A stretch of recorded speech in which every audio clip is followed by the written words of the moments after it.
女子意外穿进继妹写的小说里，成了爹不疼没有娘，被继母搓磨的恶毒女配。继妹还抢走了她的未婚夫陆定远，并设计她的死对头谢清霄，毁了她的清白。意外怀孕，名声尽毁后，因复仇变得偏执恶毒，坏事做尽，最终误入身亡的结局。脑子里接收着前世的记忆，林相宜这才得知自己穿书了，而且还怀了谢清霄的孩子。为给孩子证明，主动向谢清霄提结婚。谢清霄，我怀孕了。林相宜，你在说什么鬼话？你怎么可能怀孕了？怎么不可能？3天前我们发生了关系，事后我并没有吃药。你也知道那是3天前的事，3天的时间就能查出来怀孕了。我知道你现在不信，但确实是真的。他没有说谎。这一切得从他的家庭关系说起。林相宜自幼父母离异，随父亲林山生活。6岁时父亲再婚，继母陈凤梅带继妹进门，改名林慧慧。陈凤梅母女表里不一，常欺负她，而父亲始终偏袒继妹。更糟的是，继妹林慧慧喜欢他心仪的陆定远，还设计下药与二流子谢清霄发生关系。事后林相宜得知真相，她穿进了林慧慧写的小说里，是个恶毒女配。前世她误认当晚对象是陆定远，未婚失身受尽非议，谢清霄出面负责，却被她厌恶拒绝。后来她怀孕知道真相后，去找林慧慧算账，却被陆定远推流产，最终因复仇众叛亲离，身亡。梦到前世后，林相宜用了2天时间平复了情绪，梳理她眼下的处境。就是说自己前世跟谢清霄睡了，按照小说的情节，那天晚上自己就已经怀孕了。如今是一个特殊的年代，自己未婚先孕，没有结婚证或者家属丈夫陪同，医院不可能给开药或者做手术的。而且在小说里，因为流掉了孩子，身体变得极度虚弱。知道了书中的情节，林相宜最终还是决定留下这个孩子，主动向男主谢清霄提结婚。好，你说你怀孕了，然后呢？你想怎么样？我们结婚吧。这个时代思想太封闭落后了，未婚有子的消息要是传出去，迎接自己的又将是铺天盖地的流言蜚语，所以要给孩子一个名正言顺的出生身份。结婚对象，孩子的亲生爸爸谢清霄自然是不二人选，你不愿意吗？愿意。笑话，他怎么可能不愿意？他做梦都想把他娶回家。我可不是那种没有责任心的人。那就好，那我们回去跟家人商量一下，尽快确定婚期吧。行，我回去就让我娘去你家提亲。好的。两人快速填饱肚子就回去了。等林相宜跟谢清霄道别后，张鹏窜上来：肖哥，你怎么送林相宜回来了？我送我对象回来，有问题吗？对象，肖哥，不会是林相宜跟你说出对象的吧？你就答应了？那不然呢？卧槽，哥，你知不知道你被当备胎了？备胎？之前林相宜对自己爱答不理，3天前莫名其妙的约自己出去，主动扑倒，今天还跟自己说怀孕了，要跟自己结婚，不奇怪是假的，只是还来不及探究。有什么话你直说，别给老子搞那弯弯绕绕的。看来肖哥你是真不知道啊！听说陆定远那小子跟林慧慧订亲了，过几天就是婚期了。你的意思是说，林相宜要跟我谈对象，是想要气陆定远那小子？是啊，太过分了他！林相宜喜欢陆定远是众所周知的事，在高中的时候，他就常跟陆定远出双入对，被视为金童玉女的一对，大家都认为他们迟早会在一起的。只是不知道怎么的，高2的时候，陆定远却声称林相宜只是朋友关系，他喜欢的人是林相宜的继妹林慧慧，还跟林慧慧谈了对象。眼下陆定远要跟林慧慧结婚，林相宜出于报复或者证明自己的心理，找一个人结婚，那也不是不可能。肖哥，咱不要做他的备胎，走，咱去告诉他，咱不稀罕他。肖哥，你怎么回事？难不成你要当备胎？老子乐意，有事先走了。哎，肖哥，林相宜真是个狐狸精，把俺肖哥迷得7荤8素的，连当备胎这么掉价的事都做得心甘情愿。林相宜刚进自家小院，就看到他的继母陈凤梅站在水井旁摘菜，看到他回来，顿时鼻子不是鼻子，眼睛不是眼睛。哟，我们家大小姐玩回来了，累坏了吧？快进屋去休息休息，等我做好饭端到屋子里去喂大小姐可好？他这是在阴阳怪气林相宜没有工作，还出去玩的那么晚才回来。林山是肉联厂车间主任，家境尚可，继母陈凤梅为家庭主妇。林相宜与继妹林慧慧高中毕业，均未考上大学，知青回城工作紧缺，林山动用关系给林慧慧找了纺织厂的工作，林相宜则闲赋在家。受原书剧情影响，林相宜此前浑浑噩噩，包揽了所有家务。清醒后，他幡然醒悟，陈凤梅同样无业，且原本的工作机会本是他的，是陈凤梅吹枕边风才让给了林慧慧。于是林相宜不再做家务，惹得陈凤梅不满，对他阴阳怪气。那就谢谢陈姨啊，记得把饭端到我屋里。对了，有没有肉啊？我想吃肉，把家里的那块腊肉给做了吧，再给我加一个蛋。什么啊？这死丫头吃错药了吧？还敢命令我？怎么，家里做了那么多腊肉，我不能吃啊？话说我记得我爸说家里腌制了10斤腊肉，我怎么觉得我都没吃几块，这腊肉就少那么多了？不会是你偷偷做给林慧慧吃了吧？这死丫头是怎么知道我什么时候偷偷做肉给慧慧吃了？香姨，你是不是误会什么了？你虽然不是我亲生的，但我一直都是把你当成亲女儿看待的，对你比对慧慧还要好，你竟然还这么说我，我真是太失望了。林相宜直接转头，果然看到他爸黑着脸站在他后面，也就在他爸面前，陈凤梅才会这么装。林相宜，你又搞幺蛾子，整天无所事事，不在家里帮忙做家务，让你陈姨每天起早贪黑伺候你，你还不知足，还说你陈姨偏心慧慧，你还有没有良心了？还不快跟你陈姨道歉！你眼睛瞎了还是怎么的？他起早贪黑的伺候我，明明是我起早贪黑照顾你们，老娘我以后还真就不伺候了。反了天了，林相宜，你他娘的胆子肥了是不是？骂你爹我眼下，还敢自称老娘？老子今天要是不打死你！你打啊！我今天就让你打了，你要是敢打我，我立马就跟你断绝关系。林珊气得胸口起伏不断，没有见过他这样的目光。后妈故意劝道：老林有话好好说，怎么能动手呢？快把手放下。香姨这几天心情不好，有点小脾气很正常，我不在意。老林，你也要多理解理解香姨。哼，他还需要我理解？我看他能耐得很。林相宜，老子告诉你，慧慧跟定远的婚事已经定了，就在1个星期后。你要是敢搞破坏，给老子丢人现眼，看老子不揍死你！放心，那个渣仔我还看不上。记得现实中自己还没跟陆定远结婚就去世了，更别提喜欢他了。在小说里，也就是这辈子跟陆定远认识是上初中的时候，没成想高中还没毕业，陆定远就跟林慧慧在一起了。自己从此就歇了对陆定远的心思，从没有破坏过他们。结果现在外面到处都在传自己对陆定远情根深重，就算他跟林慧慧在一起了，还死缠烂打。你知道分寸就行，他们结婚那天你就给我好好的待着，不要让人看了笑话。哦对了，忘了跟你说，我也要结婚了。你说什么？我要结婚了，明天男方就过来提亲。你跟谁结婚？一个高中同学叫谢清霄。谢清霄，林慧慧下班回来了，听闻林相宜要结婚，对象还是谢清霄时，一脸诧异。慧慧，你知道那谢清霄是谁？认识。那你快跟我说说他是什么人，性格怎么样，家里是在哪的，在哪工作？慧慧，你直说，我在这他不敢怎么样。爸，我是认识那个谢清霄，他跟我和姐姐是同一个高中的，但他成绩不怎么好，在学校的时候就经常跟外面的那些的人混在一起，没读完高中就被学校退学了，听说是为了一个姑娘跟人打架。我怎么就生出你这个不知廉耻的东西，竟然跟那等人勾搭在一起，你竟然还想要结婚？结个屁！你给我进屋去，这段时间你就好好的待在里面反省，不准出来。你打我！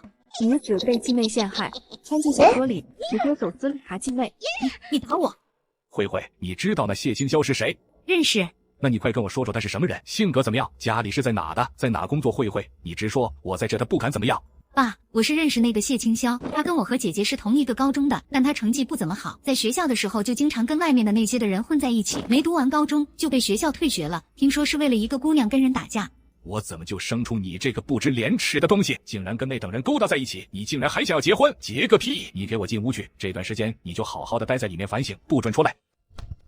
你打我！打的就是你。慧慧，你怎么样了？给妈看看。林香宜，你太过分了，就因为慧慧说了实话你就打她，是不是连你老子的脸你也想打？来啊，老子就站在这里。林珊，你他娘的，他们母女说什么你都信，我说什么你都不信是吧？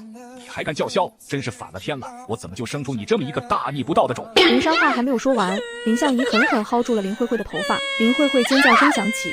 慧慧，陈凤梅尖叫，林珊想制止，又怕激怒林相宜对林慧慧下更重的手。你光听信他们母女的话，怎么不听听我的话？你知不知道，在你看不到的地方，他们母女是怎么对待我的？你知不知道，我为什么要嫁给谢清霄？是因为你这个便宜女儿给我下药，让我跟谢清霄睡了。林慧慧完全没想到林相宜会当众将她跟谢清霄的事情说出来，更没有想到林相宜会知道是她给她的下的药。我没有，你胡说。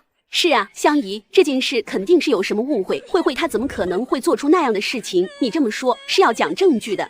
你被下了药，你现在怎么样了？那是什么时候的事？你回来怎么不跟爸说呢？林珊拽住林相宜的胳膊，焦急地问道。林珊见林相宜不说话，转头就进了厨房，气势汹汹地拿一把菜刀出来。那谁家在哪？敢欺负我女儿？够了，人家谢清霄没有错，是他救的我。爸，你是不是在装傻啊？我现在说的是林慧慧给我下药的事，你是觉得不会是林慧慧做的，对吧？香宜，你是不是误会了？还是说你有什么证据？倘若真是他，就说你不说，爸也不会绝迹，不会让他逍遥法外的。爸，不是我怎么会做出伤害姐姐的事情？姐姐，你怎么能这么冤枉我？是啊，这中间肯定是有什么误会的，慧慧是不可能会做出这样的事情的。香宜，我知道你向来不喜欢我，也不喜欢慧慧，以前那些小打小闹就算了，这可是犯法的。你就算再不喜欢我们，你也不能这么给慧慧泼脏水啊。凤梅说的对，香宜一向不喜欢她跟慧慧，以前不知道做了多少污蔑她跟慧慧的事情，难不成这一次也是？是我没有证据。如果不是做梦梦到前世，我都不知道是林慧慧给他下的药。小说里也没有说林慧慧是怎么给自己下的药，只是一笔带过，自己怎么可能有证据？陈凤梅和林慧慧闻言暗暗松了一口气。林相宜扯着她的头发再次用力，把林慧慧疼得尖声叫。但是你信也好，不信也罢，就是他给我下的药，我这辈子与他们母女俩势不两立。他们不要给我抓到什么把柄，要不然我绝不会轻易放过他们。而你只要想好，到底是要选择我还是他们就好了。林相宜说完，嫌恶般的将林慧慧往地上一丢去洗手了。我的头发。林慧慧摸她的头皮，竟然摸到了一手的血。慧慧，林珊看着林相宜决绝背影，一时之间竟然不知道该信谁的。林相宜洗好手，接着说道：“我嫁给谢清霄是嫁定了，明天他们过来提亲，你看着办吧。”林珊目送林相宜进了屋，才看向坐在地上抱在一块哭得凄惨的母女俩。慧慧相宜说的是不是真的？你是不是真的给相宜下了药？我没有，爸，怎么你也要误会我？老林，你说这话你觉得像话吗？慧慧可是你看着长大的，她品性怎么样吧，你应该最清楚了。现在竟然连你都怀疑她，没天理了啊！相宜拿不出证据，胡乱说一通，你就信了她的，是不是要慧慧一头撞死才能自证清白？行了，我还不能问一句啊，慧慧这件事不是你最好，但如果是你……林珊眼中闪过一抹狠厉，转身走了。妈，真的不是我。好，不是你，妈都相信你。龙井村，谢清霄回到家，爹娘，我们在这，饿了吧？娘马上做饭啦。娘，我不饿，我要跟你说件事。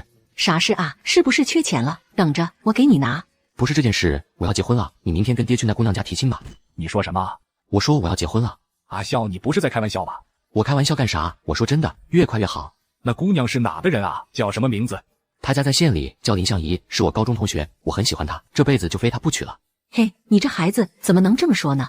你们放心，她挺好的一个姑娘，做你们的儿媳妇绝对不会让你们失望的。我的眼光你们放心吧，但明天就去提亲。是不是太着急了？是着急了点，但我要是不赶着点，我怕那姑娘被别人抢走。那姑娘这么抢手呢？是啊，我盼了她好久，她才答应我的。可是提亲的东西都没有准备呢。要准备什么？我去准备，保准准备的妥妥的。谢母算是看出来了，她确实很急，生怕晚了那姑娘就不嫁给他了似的。提亲总不能空着手去，总得拎点猪肉、水果、饼干啥的，还有彩礼这些不得准备好啊。在这个平均30-40块钱工资的年代，男人豪掷1000块彩礼娶一个怀孕的女人，接上集。那简单，他家是在县城的，猪肉、饼干这些我们到县城再买。至于彩礼，我这有。你有钱？谢母惊奇了。谢清霄从学校出来已经2年了，也没有找到什么正经工作，每天在外面跟他那些狐朋狗友游手好闲。当然，他没问家里要钱，他们给他钱他也不要。你有多少钱？1000。谢清霄径直进屋拿，从枕头底下掏出了1000块钱，塞到谢母手里。1000这么多，你哪来这么多钱？这些钱都是我娶媳妇的彩礼钱，如果不够的话，我再去借。彩礼给这么多，虽然现在大部分地方都分田到户了，生活条件比以前好了不少，但大多数也就是200-300钱。也就去年他们村长家娶儿媳妇给了500块钱的彩礼钱，这还是因为那姑娘长得俊，家庭条件好，在县城还有工作，才给了这么多。不多我还嫌少呢，也就是我现在没有那么多钱，要不然我还要给更多。我媳妇可不只值这点钱。这个败家子，人家是女大不中留，这倒好，而大不中留。但是看着谢清霄高兴的模样，到底将话咽了回去。这也太突然了，怎么就突然要结婚了？那姑娘我们都还没见过呢，也不知道靠不靠谱。不靠谱还能怎么着？阿萧的样已经是认定的姑娘了，你没听他说吗？非那姑娘不娶，都是老太太惯坏了的。你还好意思说老太太？她好歹给你带大了一个儿子，要不然当初你怎么不自己带？他跟谢富玉有5个孩子，一个夭折了，剩下2子2女。谢清霄是最小的，他生谢清霄的时候年纪不小了，每天都要去挣工分，下工回来还得伺候一大家子，精力实在是跟不上。她婆婆知道后，就把谢清霄抱过去养了。老太太非常宠谢清霄，虽然把她的性格宠得无法无天，但谢母是非常感谢婆婆的。行，都是我们的错，去做饭吧。那姑娘怎么样？明天我们就能看到了。谢父谢母怎么也没想到谢清霄会这么积极，第2天一大早就把他们叫起来了，抓了家里养的最肥的2只鸡。到了县城，他们先去供销社买东西，买了5斤散装的饼干糖果，2箱米饼，2包2斤的红枣、几饼茶，2条中华烟，又买了2瓶茅台，大包小包的拎去林家。而林家昨天晚上林慧慧的头皮被林相宜扯伤了，陈凤梅带她去医院上了药，回来后林慧慧摔门摔得老大声，还一直在哭，把林相宜吵得睡不着。林相宜拎着一把菜刀去了林慧慧房间，这才不敢哭了，然后就和他妈出门了。这是我爹娘，爹娘，这是相宜。叔叔阿姨你们好。谢父谢母没想到林相宜会长得这么好看。你好相宜，快进来，怎么带了这么多东西？阿姨我替您拿吧。不多，就一点小心意。谢母顺势把最轻的2斤红枣给了林相宜，跟随他进了院子。林珊刚巧从堂屋出来，叔叔阿姨青霄，这是我爸，这是青霄和他的爸爸妈妈。林珊面对谢青霄，心情很复杂，被林相宜警告也缓和脸色。你们来啦，快进来，我们刚准备吃饭，你们吃了吗？要不一起吃点？感情不是看不上我们家，只是单纯看女婿不顺眼啊。夫妻俩松了一口气。你们刚吃午饭呀，我们已经吃过了，你们吃。吃过了也来点吧，香姨再去炒2个菜过来。行的，我来帮你。林相宜也没有拒绝。你别介意啊，我们的事情我爸已经知道了，可能太突然了，他没有心理准备，但他没有恶意的。没什么好介意的，只要他别拦着我娶你就行。以前2人相处大多时候都是针尖对麦芒，如今转变为即将谈婚论嫁的未婚夫妻，他有些不知道该怎么跟谢青霄相处。谢青霄也是，2人很快就做好了2个菜，端到堂屋。林珊跟谢父谢母正在聊谢青霄和林相宜2人的婚事。相姨她妹妹要结婚，我们找人算过了，7月9号和10月11号都是好日子，今天都7月3号了，7月9号没几天了，有些赶了，不若等到10月。爸，我跟青霄商量过了，还是尽早完婚比较好，不如就定在7月9号吧，10月11号还得等3个月，我能等，肚子里的孩子等不了了。林珊不悦地瞪了眼林相宜，示意他不要说话，刚刚试探过了。谢父谢母并不知道他跟谢青霄的事情，这个时代大家的观念还是比较保守的，大多数人还是不是很赞同婚前性行为，他就怕谢父谢母轻视林相宜。眼下谢父谢母和谢青霄都在，他就出声说要早点嫁给谢青霄，这不是要让他们觉得上赶着吗？上赶的姑娘大多都不值钱。他不动声色地摸了一下肚子，林珊一双眼差点没瞪掉。这是什么意思？他这是在暗示她怀孕了。林叔，我们结婚是有些赶，但我跟香姨已经认识好几年了，我这辈子就认定香姨了，我会给她幸福的，希望您能成全我们。香姨她爸7月9号确实赶了些，但我跟他妈都非常喜欢香姨，香姨嫁到我们家，我们是绝对不会委屈她的。如果7月9号结婚事宜，我们也一定会尽我们最大的能力安排的妥妥帖帖的。定7月9号这一天的话，那跟慧慧就是同一天了。在一天就在一天啊，那不正好给你省事了？嘿，你没大没小，那就这么决定吧，7月9号。好，那就7月9号。吃完饭，2家人坐在一块，又拉回家常。谢家人也准备要回去了。林珊和林相宜送他们出门口，刚巧遇到从外面回来的陈凤梅。这是我爸的第2任媳妇。林叔，香姨，我跟我爹娘就先回去了，我明天再来找你。目送谢青霄跟谢母谢母离去，他转头就准备回屋。站住！如果你是想跟说他们母女2人的事情的话，那不用说了，我是不会听的。林相宜任凭林珊在后面怎么叫，他头也不回地进了自己的屋子。林珊又气又无可奈何。老林，我做人是不是真的很失败？这么多年全心全意的伺候你，伺候香姨，对她比对慧慧还好，结果现在却换来她一句冷冰冰的“我是你第2任媳妇”。这件事确实是香姨冲动了，你受委屈了，别胡思乱想，你也体谅她，她经历了那样的事情，现在还要被迫嫁给一个不爱的男人，心情难免不好。这段时间你要是能多包容一下她，就多包容一下她，要是她过分了，回头我再说她。对了，你跟慧慧也说一下，香姨脾气不好，但不是会主动惹事的人，这段时间你们离她远一点，等她心情平复了，估计就好了。也只能这样了。回到房间，对了，刚刚那是谢家人吧？他们今天来提亲了，有没有商量好什么时候办婚事啊？赶紧把林香姨嫁出去，往后这个家再也没有她的容身之地。商量了，这件事我真要跟你说呢，香姨的婚事跟慧慧一起办。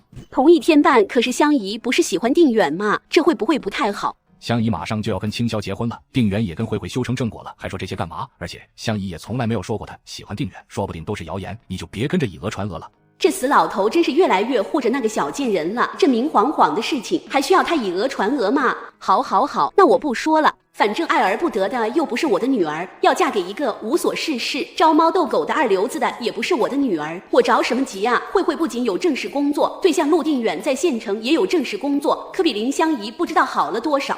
陈凤梅想到这，心中得意的不行。不过有件事，陈凤梅还是比较在意的。老林，那谢家给了多少彩礼啊？1000，我没听错吧？你没听错，确实是1000。我听到谢家人要给彩礼1000的时候，也很惊讶。1000块钱说多不多，说少也不少。眼下工人工资水平只有40-50块钱，光工资也得攒几年时间，更别说一家人日常还要花销了，那得攒多久啊？若是谢家是工人家庭也就算了，一家人咬咬牙也能拿出来。可谢家在地里刨食的农民，攒1000块钱得攒多久？谢家还能拿出来1000块钱娶林香宜，可见诚意满满。香宜误打误撞，也算是嫁给了一个靠谱的人家，这样不好吗？好，当然好，我只是太惊诧了，没想到他跟香姨都那样了，他们家还会拿出那么多钱来。彩礼钱我不打算留下。怎么不留下？那彩礼不就是给女方父母的吗？你不留下那些钱，说不准他们还以为香姨不值钱，往后不好好待香姨呢。我不就是这个意思，我是说谢家给了多少彩礼我都给香姨拿着，这么突然的嫁过去，也怕女儿受什么委屈，还是要留些钱给她傍身才好。林香姨又是林香姨，她可真是会为她的亲生女儿着想。你放心，香姨的彩礼钱我都给她拿着，慧慧的彩礼我也不要，也给她自己拿着。然而陈凤梅并没有开心多少。陈凤梅本来挺满意陆定远这个女婿的，眼下忽然觉得也不是这么好了。对了，我还有件事要跟你商量一下，我想跟你商量一下香姨跟慧慧嫁妆的事情。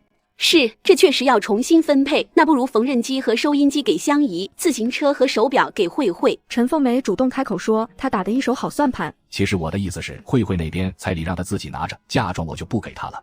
老林，你这话是什么意思？你的意思是原本给慧慧的嫁妆都不给了，都给香姨？慧慧嫁妆的事情确实是我食言了。我之前是以为香姨还要过几年才会嫁出去，就没有准备她的嫁妆。但是没想到发生了这个意外，她现在要嫁到谢家，这本来就是意外。她比慧慧更需要嫁妆镇场子，更何况现在谢家还给了这么多的彩礼。虽然这些彩礼我打算给香姨，但我打算让她自己偷偷收着。那明面上嫁妆自然也不能少了。虽然他平时总是骂林相宜，嫌弃林相宜不争气，但是林相宜和林慧慧谁才是他的亲生女儿，他心里跟明镜似的。在这种关键时刻，他当然是要先紧着林相宜。那慧慧怎么办？慧慧就算不是她亲生的，也是挂在你名下的女儿啊。慧慧那边我不要她的彩礼，她可以把彩礼拿出来镇场子，而且慧慧在县城还有一份正式工作，即便少了点嫁妆，陆家人也肯定不敢小瞧了她。陈凤梅难以置信地看着林珊，林珊，慧慧也是你的女儿，你怎么能这么偏待她？林珊没想到向来温顺和善的陈凤梅会突然爆发。这就是一直以来自诩对待香姨比对待慧慧还要好的基。昨天林相宜质问自己，在她看不见的地方陈凤梅母女是怎么对待她的，当时只觉得她跟以前一样无理取闹，现在想想或许香姨不是在胡说的。我偏心个屁！我要是偏心，去年能花1000多块钱给林慧慧买工作，能替她准备这么多的嫁妆。香姨有什么？你他娘的竟然还说我偏心，不识好歹，滚！林珊说完大步流星地离开，陈凤梅追了出去。刚想回屋，他猛地抬头望，看到林相宜笑盈的一张脸。我还以为你有多厉害呢，原来你也不过如此。林相宜，你仗着也不过是她的亲生女儿而已，但是亲生女儿又怎么样？你很快就要嫁出去了，而我才是要跟她度过余生的人。你说到时候她是会偏向你还是我？爸，你回来了。陈凤梅一将转头，结果门口根本没有林珊的身影，她被林相宜耍了。林相宜转身回屋了。该死的小贱人！阿萧林家到底是个什么情况啊？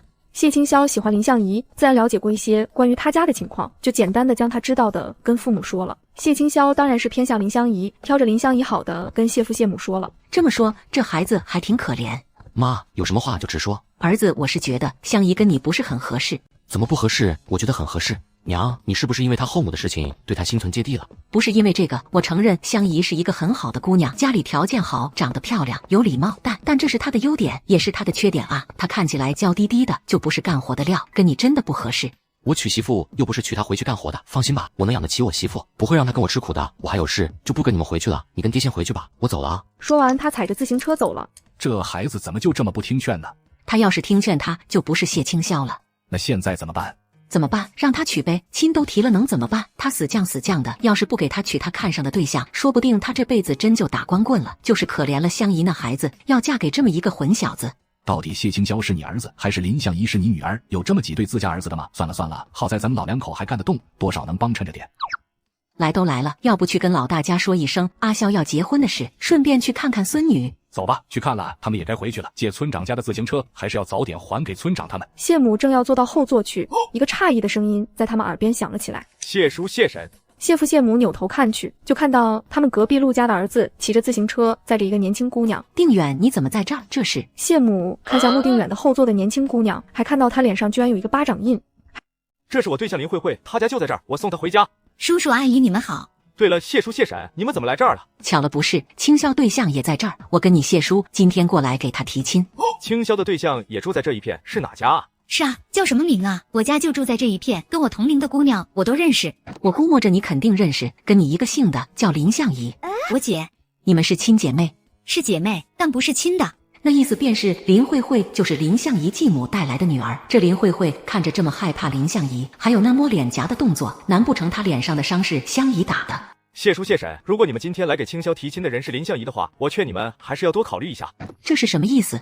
我不方便说，你们要是想知道的话，还是去找街坊邻居问一下吧。定远，你这孩子是不是有什么毛病？有话就直接说，扭扭捏捏就有失大气了啊！亏我以前还以为你跟你娘不一样，是一个大气爽快的好孩子呢。以为谢父谢母会生气疑惑，马上去找邻居打听的陆定远。什么鬼？这两人怎么不按套路出牌？我儿媳妇是什么样的人，我们很清楚，不需要你们挑拨离间。建议你们还是少搬弄是非，省得哪天走了歪路都不知道。你是你娘最有出息的儿子，他还等着你挣大钱接他来城里来住呢，可别让他失望了。我们家的事情就不用你们操心了。老谢，我们走。说完，他就坐上了自行车的后座走了。陆定远一张脸都黑了。定远哥，我们哪挑拨离间了？我们什么都没说啊，只是让他们去跟邻居打听姐姐而已。谢叔谢婶是不是误会什么了？我们要不要去解释一下？解释什么？人以类聚，物以群分。谢家人这么护着林相宜，说到底不过就是跟林相宜一样是是非不分之人。我娘真是没讨厌错谢家人，既然他们不听，那我们就不劝了，随他们去吧。那好吧。林慧慧脸上一副担忧，实则心底都要笑开了花了。她没跟陆定远说，是因为她给林相宜下药的事，只说林相宜婚前跟谢清霄发生了关系，成功让陆定远心疼她，更讨厌林相宜。疼不疼？慧慧，你是太傻了，被林相宜打了还不还手，以前真就瞎了眼，竟然喜欢上林相宜那个伪善的人。定远哥，其实我觉得姐姐之所以跟谢清霄那样还结婚，很有可能是因为你。她嫁给谢清霄那样一事无成的混小，只会让自己不屑和看不起。当然，林相宜也好不到哪去，他们两个结合也算是蛇鼠一窝了。昨天林珊摔门而去后很晚才回来，而是在杂物间休息了一个晚上。不过母女俩都清楚，这个家林珊才是掌握经济大权的人，不会傻傻的跟林珊翻脸。所以今天一大早，陈凤梅就起来洗了全家人的衣服，给林珊准备好她去上班要穿的衣服，还将家里里里外外的打扫了一遍，做好了早饭。林珊起床看到干干净净的家，不由得生出一丝愧疚感。林慧慧委屈的解释药不是她下的，说她晚点找到林相宜好好谈谈，将误会解开。林珊看到通情达理的林慧慧和贤惠持家的陈凤梅，哪还有什么气啊？早啊，什么事情这么开心啊？相宜起来了，快坐下，给你留了早饭呢，我去给你拿碗。那就谢谢你啦，陈姨。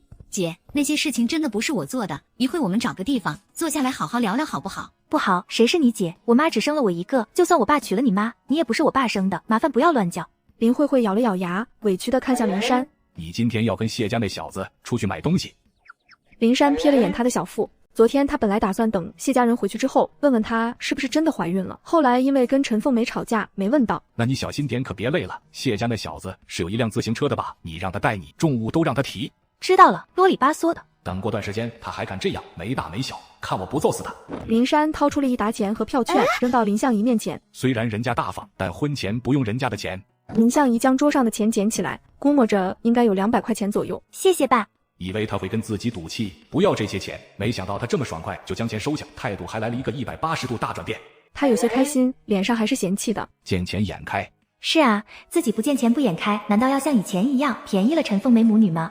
虽然置办的那些都是日常用品，但都是要带到夫家去的，也算是嫁妆了，可不能让男方出。之前慧慧跟定远出去，就是他自己出的钱，定远要帮他出，他都没要，这是在暗示林慧慧是自己出的钱。林珊只是赞同的点了点头。陈凤梅和林慧慧就像一拳头打在棉花上，母女俩忘了林慧慧有工作有收入，而林相宜没有。林珊在能力之内，肯定是优先补贴林相宜，而不是林慧慧。吃完早饭，谢清霄就来了。你那后妈在看我们？不知道在打什么坏心思，什么意思？买东西不去供销社去啊？如果你想去的话，我们可以去市里的百货大楼，东西更多也更齐全，说不准还更优惠。好的。到了车站，县城到市里的班车一天只有2趟，一趟早上9点，一趟下午3点。他们赶上了9点的那一趟。谢清霄买了瓶橘子汽水。林相宜，喝点水。不用，我不渴，你自己喝吧。你快喝吧，这汽水挺大瓶的，你要是喝不完我再喝。你不会是以为我只买了自己的，所以你不好意思喝？我没那么小气，我不是很渴，这汽水我是专门给你买的。林相宜确实有些渴了，接过谢清霄手中的汽水，喝的时候他的唇没有对准瓶口。放心，我没有你那么矫情，不会嫌弃你的。林相宜这才对准瓶口喝了几口后，就递给谢清霄，你喝完吧。谢清霄就对准瓶口喝了。从县城到市里差不多要2个小时的路程，很快就到了终点站客运站。此时11点了。去国营饭店吃了午饭，再去百货大楼逛也行，吃饱才好逛街。我去点餐，你想吃什么？饭吧，要一个黄瓜炒鸡蛋就行。10分钟后，2份饭和2碟菜，有林相宜要的黄瓜炒鸡蛋，还有一个回锅肉。很快林相宜实在吃不下去了。我吃不了那么多，你下次别给我打这么多了。我吃。你还能吃得下，但是我弄得那么难看。林相宜看着他碗里的剩饭，上面有不少汤汁，鸡蛋碎也有，看起来很恶心。谢清霄毫不嫌弃的拿勺子把饭都拨到一块，用勺子舀了一勺，抬头看了林相宜一眼的眼神，好像又是在说他矫情。吃完之后，两人直奔百货大楼。这里衣服的款式比县城多。是的，等过几年只会更多，而且更好看。改革开放后，大城市是最先吸纳新事物的。现在那么好几年过去了，大城市早就发生了翻天覆地的变化，服装市场就是最早的行业之一。等过2年，广省那边的服装厂发展起来，款式只会更多，也就是小县城的信息滞后，思想保守，到现在都没有太大的变化。尤其是服饰，颜色还是单一的黑灰蓝为主，款式也很单一。你怎么知道？我看报纸知道的。林相宜随便找了一个借口敷衍道：“你觉得我穿那个合适吗？”适合。林相宜这辈子都没有穿过什么漂亮的衣服。陈凤梅进门后，她的衣服大多数都是捡别人家不要的，漂亮的衣服琳琅满目。林相宜决定不委屈自己，麻烦帮我拿一下那条牛仔裤，谢谢。28块不用布票，不能实穿。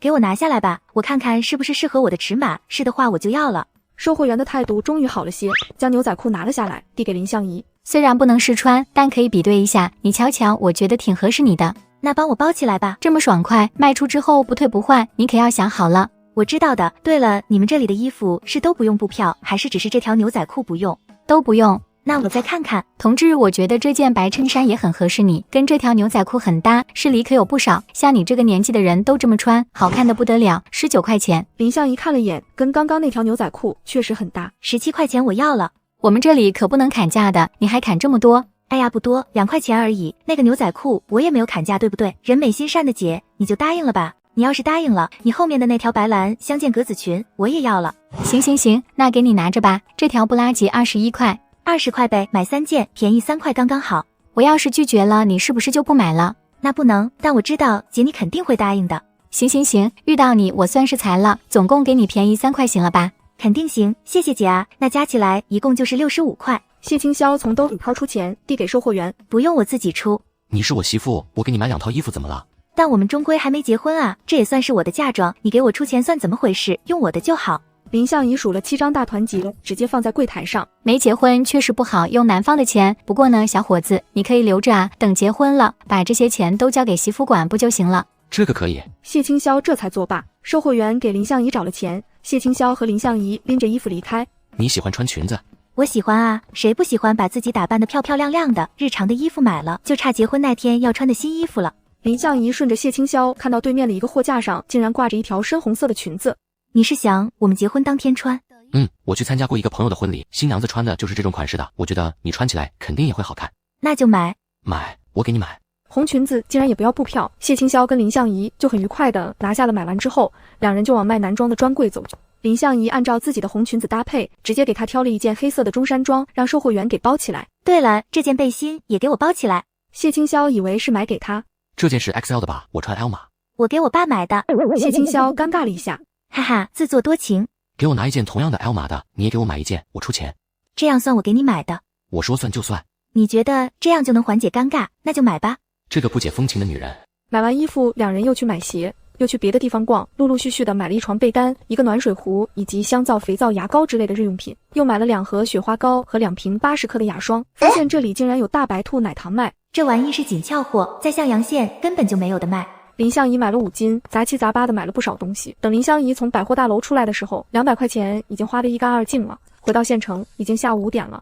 陈凤梅在家听到动静，赶忙从屋里出来，一看自行车上驮的大包小包的东西，回来了，买的什么啊？除了暖水壶，东西都用布袋子装起来。他就走过去，借着要帮忙拿东西的间隙，直接打开了袋子，看到里面鞋子、衣服。一看这些东西就不便宜，这死丫头不会把那200块钱都花完了吧？陈姨愣着干什么呢？这个暖水壶也帮我拿着吧。陈姨，你可拿好了，可别摔在地上啦！摔在地上要是坏了或者碎了，我就只能找我爸再要钱买的。死丫头！谢清霄也帮忙提东西去林相宜的房间。刚从他的房间出来，就看到林珊回来了。林叔，你怎么还没回去？买东西需要买1天吗？爸，你吼什么吼？我们今天去市里了，刚回来，人家帮我搬东西进来，水都还没喝上一口呢。你这么着急把人家赶走，这像话吗？臭丫头，怎么还帮外人说自己亲爹？这还没嫁过去呢，就开始帮着外人说话，还大老远的，还跑去市里，怀着孕也不嫌麻烦。那还站着干什么？进去喝口水，然后赶快回去吧。你都出来1天了，估计你爹娘也想你了。爸，你别着急，我还想留他下来吃饭呢。清霄，你今晚要不留下来吃饭？也就在他爸面前，他才会得这么亲密。下次吧。林叔说的没错，我爹娘还不知道我今天去市里，这么久没看见我回家，估计要着急了。林珊顿时满意了，堂屋里，陈凤梅正见缝插针的告状。县城的供销社的东西也挺齐全的，这小两口怎么跑市里去了？供销社货物再怎么齐全，也没有市里的百货大楼货物齐全。他们不嫌麻烦，去就去了，但是贵啊！刚刚他们回来拎着大包小包，我看了眼，有用的东西没买多少，倒是有不少衣服鞋子。你说买那么多衣服干嘛？能当饭吃吗？那衣服鞋子看着就贵，里面有一条裤子，刘厂长家的闺女，就是考上大学去了广省的那个，过年回来也穿了那样款式的裤子，说是叫什么来着？对，牛仔裤。我特地打听了一下，23块钱呢。多少？23块钱是不是很贵？我也觉得贵了。那裤子是金子做的不成，竟然要这么贵？你一个月的工资才45块钱，这买一条裤子都要你半个月的工资了。哦哟，咱们这寻常百姓怎么穿得起啊？香姨还买了不止一条，不知道花了多少钱。不过也不能怪香姨，她不当家不知柴米贵，像慧慧去上班了的，就不敢这么大手大脚的花钱了。上回她买了件2块钱的成衣，回来还一直说太贵了，想去退掉，被我劝住了才没去退。林珊脸色越来越难看，等林相宜进来，她板着脸朝林相宜招手：“过来。”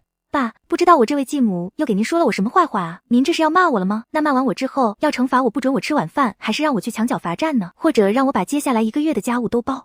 你胡说什么？谁想要骂你罚你了？我只是想问你，你今天跟谢家那小子去市里买了什么？那可不少，衣服、鞋子、裙子，还有很多暖水壶、牙膏、牙粉、雪花膏、暖水瓶。对了，爸，我还给你买了一件衣服。林珊正想问他那些衣服和鞋子花了多少钱，一听林相宜还给他买了衣服，注意力瞬间转移。你给我买了衣服？什么衣服？你等着，我去拿下来。别跑，你慢点走啊！衣服又不会跑，臭丫头跑那么快，怀孕的事情不会是蒙自己的吧？什么时候一向暴躁的林珊竟然也会关心人了？那就是这一件背心。林相宜拿着背心在林珊身上比对，林珊没想到林相宜真给她买了一件衣服，满心欢喜。怎么样，好不好看？当然好看了，我一眼看过去就觉得很适合你，就直接买了。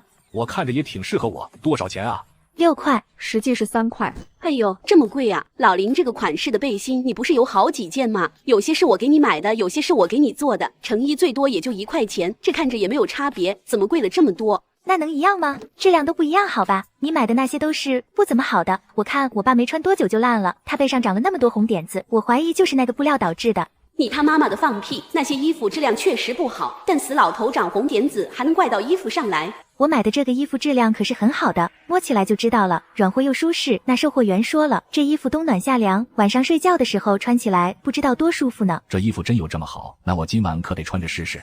对了，爸，您工作那么辛苦，买点好的衣服穿穿怎么了？不只是衣服，其他的东西你该享受的就享受。您又没有儿子要帮衬，抠抠搜搜的攒那么多钱干什么呢？给我吗？我要是困难，肯定会向您开口的啊。但在那之前，我更希望你将钱花在自己身上。我妈不在，你就是我最亲最爱的人，您过得好，我才能放心。林相宜说的情真意切，把林珊这个铁汉子感动得热泪盈眶。果然还是亲女儿好，出去置办嫁妆还不忘给她买衣服，现在还劝她要对自己好一点。自己那么疼爱林慧慧，林慧慧出去工作挣钱那么久了，也没想过要给自己买点什么东西。对陈凤梅也不差，陈凤梅却总跟她讲这里什么东西要钱，那里什么东西又要钱，劝解她不要买那么多的酒跟烟，多存钱养老和送2个女儿出嫁。但现在想想，陈凤梅说要存钱，存了这么多年，结果去年给林慧慧买工作。看着陈凤梅思绪万千。而且在陈凤梅嫁进来时，家里就已经有2000存款了，而自己12年的工资少说也有5000块，更别说时不时还有10几20块钱的奖金发放。自己肉联厂福利很好，肉可以低于市场价买，还不用肉票，剩下的肉票还能跟邻居跟亲朋好友置换别的东西。所以按照节省的程度，即便我一个人的工资要养4个人，也绝对不可能每个月工资连带奖金都花完。那些钱都去哪了？是陈凤梅藏的私房钱。想到这，林珊也不觉得林相宜买的东西贵了。你今天买了这么多东西，还有钱吗？没了。我这还有50块钱，你拿去花。老林，林相宜1天的时间就花了他4、5个月的工资，他竟然一句呵斥都没有，还继续给钱林相宜，他疯了不成？凤梅，你差不多得了。陈凤梅被他冰冷的眼神吓得不敢再说，林相宜也觉得稀奇。爸从来都是不分青红皂白就站在陈凤梅母女那一边的，现在竟然也站在自己这一边了。爸，您还有钱吗？要是没钱，这钱您就自己留着吧，就别给我了。给你就拿着，爸有钱呢。你有钱的话，那我就收下了。不过爸，我刚刚说的是真的，钱这东西生不带来死不带去，该花就得花，要不然不知道便宜了什么人呢。您真的要对自己好，也对我好点。知道了，还用你说？陈凤梅看着这父子女爱的画面，一双手攥得紧紧的。转眼就到了7月9号当天，林相宜和林慧慧要出嫁了。林相宜的好姐妹沈小兰也来了，此时正在林相宜的屋子替她上妆。相宜，你真的要嫁给谢清霄啊？真的啊，都到这个时候了，三姑六婆都要做准备喝喜酒了，我还会悔婚不成？那我爸估计得拿扫把追我3条街。行吧，反正你想清楚就好，以后可不要后悔。不过你可听着，你就算嫁过去了，也不能让谢清霄欺负你。他要是欺负你，你就跟我说，虽然我打不过他，但哥哥多啊，我让我几个哥哥去打他，保准把他打趴下。小兰姐，你对我可真好。那是，你可是我朋友，我不对你好对谁好？放心吧，我不会让自己受委屈的。要是真被人欺负了，不用你说，我自己都要去找你几个哥帮我撑腰。香姨，你怎么不多喊几个人来啊？输人不输阵，咱们现在就2个人，显得太势单力孤些。输就输吧，我又不在意。今天是我的人生中的大日子，我只需要我最好的朋友来给我祝福就好了。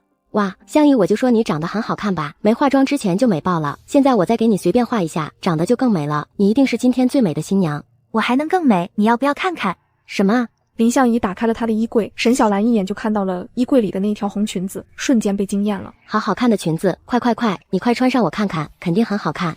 别急，我马上穿。此时林慧慧也刚好换好衣服，她今天也穿了红裙子，不过跟林相宜的裙子不同的是，她的裙子不是连衣裙，是一套套装。她的几个朋友顿时蛙声一片。慧慧，你这一身嫁妆也太好看了吧？是啊，居然是红裙子，我还以为你跟定远要穿军装呢。不过这一身也好看，红色真是好看到让人眼前一亮呢。供销社应该没有的卖吧？慧慧，你们是去市里买还是买不回来自己做的？是定远哥托朋友帮忙买的，真的好看吗？会不会太张扬了？不张扬，结婚这么喜气的日子，就是要喜庆些才好。我听说啊，大城市的姑娘结婚都是这么穿的，也就是我们小县城太落后了，都没看到有人结婚穿红裙子的。林慧慧心中得意。自己结婚当然要与众不同了，尤其是自己的婚期还跟林相宜撞在了一起，必须要压她一头。刚刚隔壁还喊说某某是今天最美的新娘呢，也不知道哪里来的底气，平常就比不过你，今天他竟然还想美过你去，真是痴心妄想。他一点自知之明都没有，老是想要跟慧慧比，也不看看自己长什么样。你们也别这么说，其实我觉得我姐长得还挺好看的。那也没有你好看，慧慧你就是太善良了，处处忍让他，才会让他这么过分。跟你比较就算了，连婚期都跟你选在同一天，我估计他就是故意恶心你跟丁远的。别这么说，她到底是我的姐姐，一个觊觎自己妹夫的姐姐，你还把当姐姐干嘛？新娘来了，新娘子赶紧出来了！下面闹哄哄起来，林慧慧和朱美云等人一喜。林慧慧笑着走出去，陆定远抬眼看上来，正好对上林慧慧的目光。郎才女貌，看着是真般配。可不是，南方来的人穿着都不差，看样子条件是不差啊。听说家里是乡下的，不过新郎官在县城有工作，是机械厂的技术员呢。机械厂的技术员啊，那可有前途了。对了，林家不是嫁两女吗？那大女儿呢？嫁的谁啊？另一位女婿是在哪工作的？众人抬头一看，就看到一个骑着自行车的青年在门口停了下来。看来林家的这2个女儿嫁的都挺好啊，长得都俊，家庭条件应该都不差。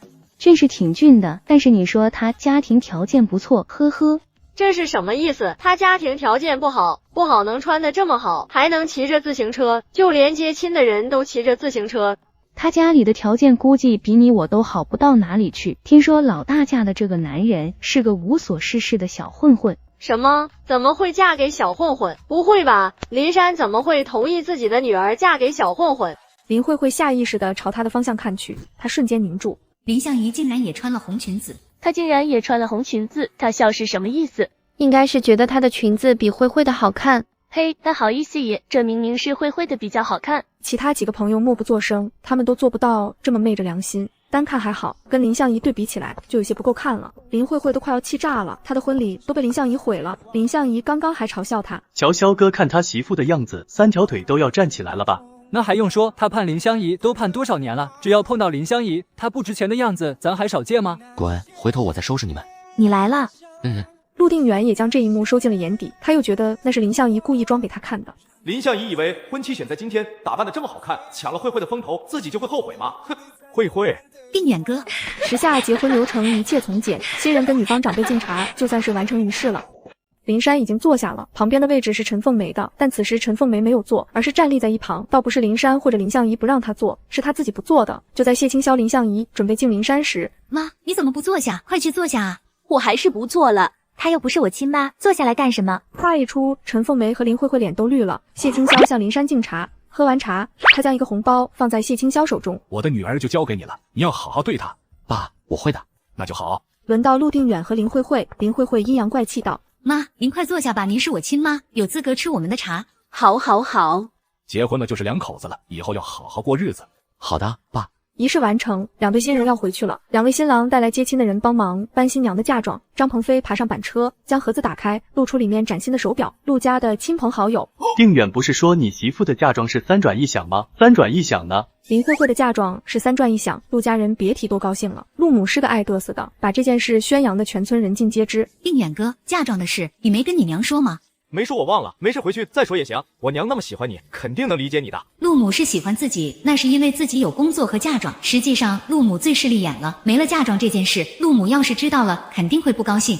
林慧慧忧心忡忡。谢家来提亲的时候，林珊并没有跟谢家人说陪嫁的事。林相宜后面知道了，他没特地跟谢清霄说，只让谢清霄多准备2个板车。谢清霄也没多想，只当他行李多。得知林家陪嫁了3转1响后，他愣了一下，唯一的念头就是彩礼给少了。在众人搬行李的时候，林相宜也被他爸拉进了屋。爸干啥啊？谢清霄正在等我呢。都说女儿是爹的小棉袄，你这棉袄还真是漏风了，还没嫁出去你就向着你男人了。你亲爹我跟你说句话都不行了是吧？我男人，我当然要向着他了，毕竟他才是跟我过一辈子的人。我也是你一辈子的亲爹。你不知道我有你这个亲爹跟没有一样吗？我知道你怨我，这些年对你忽视良多，但我真的也不知道怎么了。这些年我是想关心你，很多事情我自以为是为了你好，我没想到你会这么怨我，可能我真的用错了方法。行了爸，你不用说这些，我不看你以前怎么样，我只看你以后怎么做。我以后能怎么做？你才是我女儿，我当然是要护着你了。我要是错了，你也护着我。那看你做错什么了。放心，我要是犯错了我会认的。当然我认为我没错，你认为是我错了，那就另当别论了。爸，你还有什么话就直说，我男人在叫我呢。我男人，臭丫头怎么这么不害臊？等下我还有正事还没说。那你快说。你的彩礼。我还以为你不给我了呢。你爸我是那种人吗？说给你当然要给，不过这笔钱你自己拿，别让谢家人知道你把嫁妆都带走了。好，我知道了。你别敷衍我，谢家现在确实重视你，但谁知道以后会不会变？男人都是靠不住的。我知道吗？就跟你一样。这臭丫头。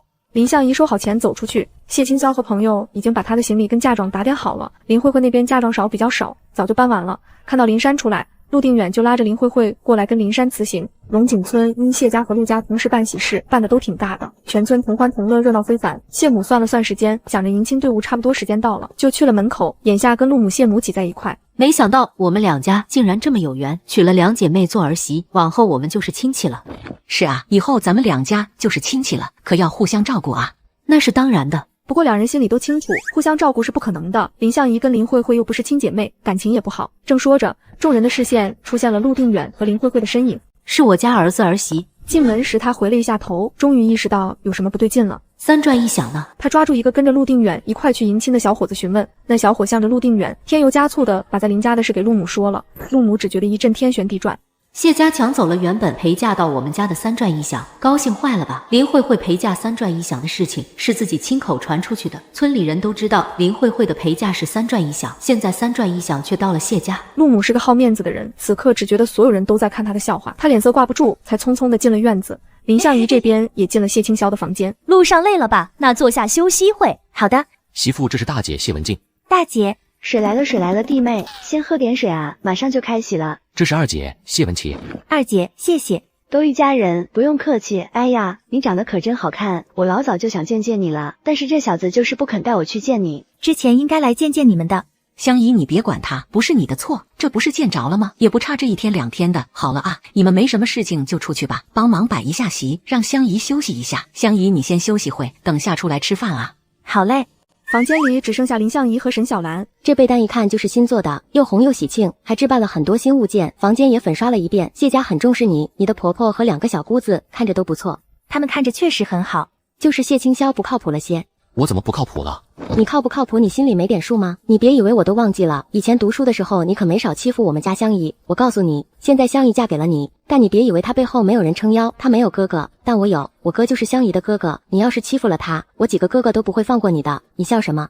放心，有你几个哥哥在，谢清霄肯定不敢欺负我。谢清霄，你说呢？听到了，走吧媳妇，我带你出去认认人。吃完席后，客人陆陆续续的回了，林相宜和谢清霄到门口相送。无意间注意到陆家那边出来的客人三三两两的聚集在一块，不知道在说什么。哎，你们说的太乱了，什么姐姐妹妹同学的，是妹妹喜欢定远还是姐姐喜欢定远？3转1响是怎么回事？嫁给定远的不是妹妹吗？哎呀，你们给我从头说，我都给你们弄糊涂了。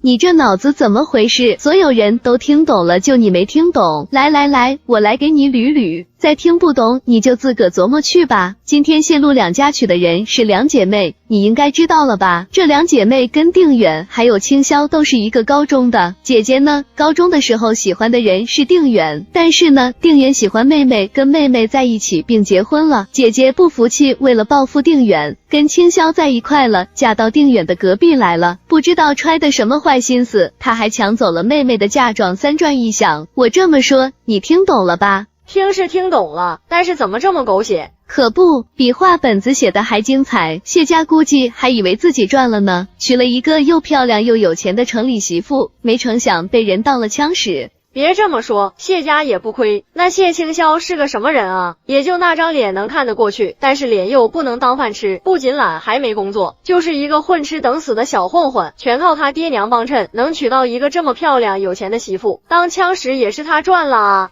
是啊，他们俩一点都不可怜，可怜的是定远和他媳妇儿，一个被人穷追不舍到家门口，另一个被抢了嫁妆，有苦不能言。你找死啊！扯我衣服干啥？坏了你赔，这可是我今年年初刚做的新衣服。凤姐几个人转头就看到谢清霄和他新娶的媳妇就站在他们身后，而不远处谢父谢母等人也都在。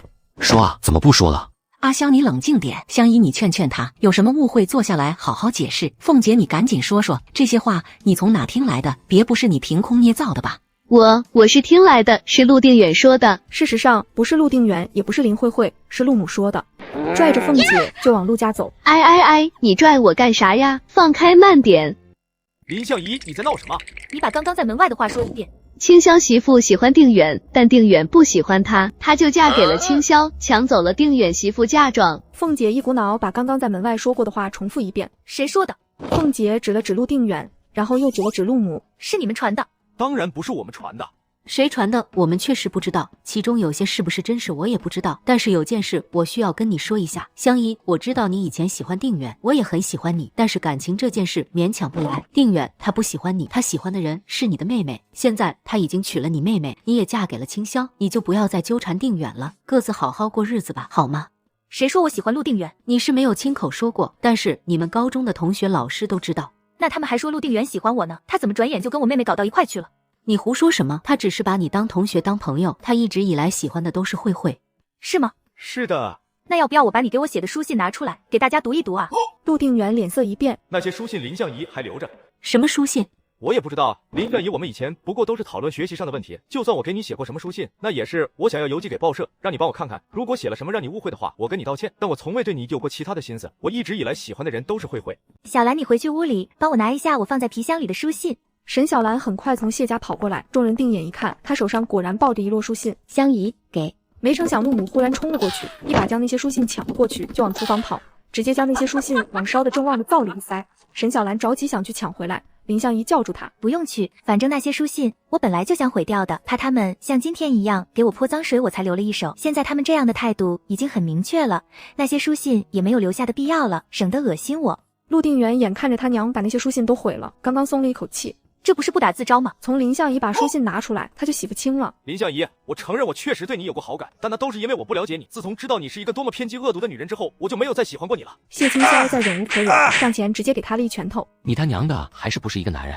儿子，陆母连忙去护住陆定远，谢清霄还想要打，林相宜拉住他，看着陆定远。陆定远，你我虽未有超出同学朋友的关系，但是你我却曾相约过，考上大学后再谈对象，所以严格来说是你誓约在先。你背信与我，与我的继妹林慧慧谈对象后，又污蔑我痴情纠缠于你，现在还给我泼脏水，坏我名声。你他娘真是长得人模狗样，干的都是偷鸡摸狗的事。你这样的人让我恶心至极，只要想到我以前竟然看上你这样的狗屎，我就恨不得戳瞎自己的眼睛。你竟然还以为我为了报复你才跟谢清霄在一块，我真是吐了。你他娘摆不正自己的位置就不要乱放屁。在我这谢清霄比你不知道好多少倍，脸比你俊，人品比你好，三观比你正，你还真没资格跟他渣仔见异思迁，见人恬不知耻。我君子当然要成人之美，你们一个渣仔与一个贱人，赶紧锁死吧，别再出去祸害人了。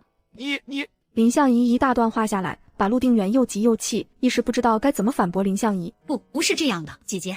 你竟然敢骂我儿子，我跟你拼了！林慧慧第一反应是要否认林相宜的话，奈何陆母被刺激大发了，脑子里重复盘桓着林相宜骂陆定远的话，根本没有给林慧慧说话的机会，上来就要打林相宜。王菊花，你敢打我儿媳妇，我跟拼了！谢母已经忍了很久了，接住陆母的话，头发狠狠一转，陆母顿时发出一声杀猪般的惨叫声。陆家那边的人也急了，纷纷冲上来。谢家这边的亲朋当然也不是吃干饭的，听林相宜的话，就让他们义愤填膺，觉得陆家人真是太过分了，立马就加入了战局。一时间混乱成一团，直到老村长听到消息跑过来调解，才终于结束了这场闹剧。对不起啊，爹娘，今天的事是我以前的事情处理不当引起的，给你们惹麻烦了。弟妹，这有啥好道歉的？那又不是你的错，是那陆定远负心汉负了你，还给你泼脏水。我顶顶瞧不起的就是这种人了，光听着我都想啪啪给他2巴掌。你现在是我们的家人，我们当然要护着你。相宜，你二姐说的对，这件事不是你的错，你不用放在心上。往后要是他们再欺负你，你就告诉阿萧，我或者你爹，我们替你去收拾他们。谁还没有一段过去了？如果他说的那些事情都是真的，那他真是太可怜了。林相宜见他们当真没有在意的样子，才放下心来。要这么说起来的话，我跟你爹也有错，要不是因为我们，王菊花估计不会这样针对你。谢母说着，把他跟谢父以及陆母的往事都说了。林相宜听得吃惊，还有这样一段往事，小说里好像没有写到。谢文琪几兄妹也是第一次听说，诧异的打量着谢父。爹，看来你年轻的时候长得还不错啊。你爹年轻时候长得确实不错，他可是凭着一张脸让10里8乡都知道他的。要不我能看上他？阿萧跟你们爹年轻的时候最像，你们看老四就知道你们爹年轻的时候多好看了。那确实好看，是吧？你也是被他的长相给迷惑了吧？他跟他爹一样，也就一张脸能迷惑人了。要不是那张脸，我都不会嫁到谢家来。娘，那你可错了。谢清霄走过来，他已经换上来家常的衣服。我媳妇可不止看上我的脸。对，刚刚弟媳可说了，阿萧不仅长得俊，三观好，人品也好呢。此时已经下午4点半了，谢大姐、谢二姐一家都回去了。林相宜有些累了，就回屋休息了。这天气真是热得够呛。阿萧，你过来坐会。怎么了？你媳妇睡着了。睡着了。娘，你跟爹有什么事情就直说吧。阿萧，相宜跟隔壁陆家那小子的事情，你知道多少？基本上都知道。就跟相宜今天在陆家那边说的一样。一样啊，爹娘，我媳妇跟陆家那小子已经是过去式了，他们没有过任何关系，是陆家那小子负了她，跟他那继妹在一块了。他跟我在一块是真心想要跟我在一起的，不是为了报复其他人。你们在怀疑什么？难不成你们以为我是个软柿子，任人拿捏利用吗？阿萧，你年纪也不小了，今天也成家了，媳妇也是你亲自挑选的，你往后可不能再像以前那样胡闹了。生儿育女是他的责任，养家糊口是你的责任，你得承担起你的责任，好好对你媳妇，有事情多跟你媳妇商量。我还没说完呢，你干嘛去？算了，他明显不耐烦听你叨叨，你说再多他不听又有什么用？那我这不是为了他好吗？一口吃不成胖子，保好再说吧。除了要叮嘱阿萧，也得提点一下相宜，夫妻俩过日子就是互相谦让的。行，也只能这样了。晚上吃过饭，我去给你打洗澡水。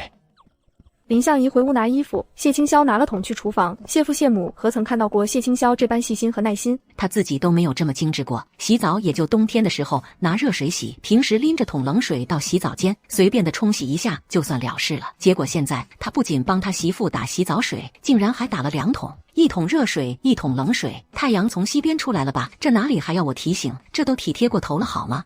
两人都洗好了，谢清霄望着那白皙的肌肤，林相宜看到他紧实有力的腹肌像心跳有力的鼓动起来，连忙摆过头去。食色性也，食色性也。再看谢清霄，他已经躺床上去了。谢清霄，你赶紧起来，你身上湿哒哒的，都把床都给弄湿了。这不是快干了吗？干个屁，被子都湿了，被子里面都是棉花，湿了要是不晒干就硬邦邦的，冬天再睡就不暖和了。好吧，我的错，明天我把被子拿出去晾晒，得了吧？什么叫得了吧？你这语气像是我勉强你一样。我没怎么想。这个天气用不到棉被，你把背心拿出来，夜里凉盖被单就好了，被子叠起来放到一边去吧。谢清霄按照他的吩咐做好了。你睡里边还是外边？哪边都行。林相宜还没来得及反应，就被人劈头盖脸的亲过来。等一下，今天不行。媳妇，那什么时候可以？再等一些时日吧。正是气血方刚的年纪，肖想多年的姑娘就躺在自己身边，还有了名正言顺的身份，让自己忍，这简直是在为难自己啊！你今天就别出去了，在家陪你媳妇。昨天办酒席还剩了一些肉，你再去地里摘些青菜回来做饭。我跟你爹去腾坡岭把那边的地翻一翻，中午不回来了。相宜起床了。娘，林相宜睡得那么晚，有些不好意思。谢母是过来人，懂的。锅里给你留了早饭，不过应该已经凉了。清霄赶紧给你媳妇热一下早饭去。谢母跟谢父出门干活去了。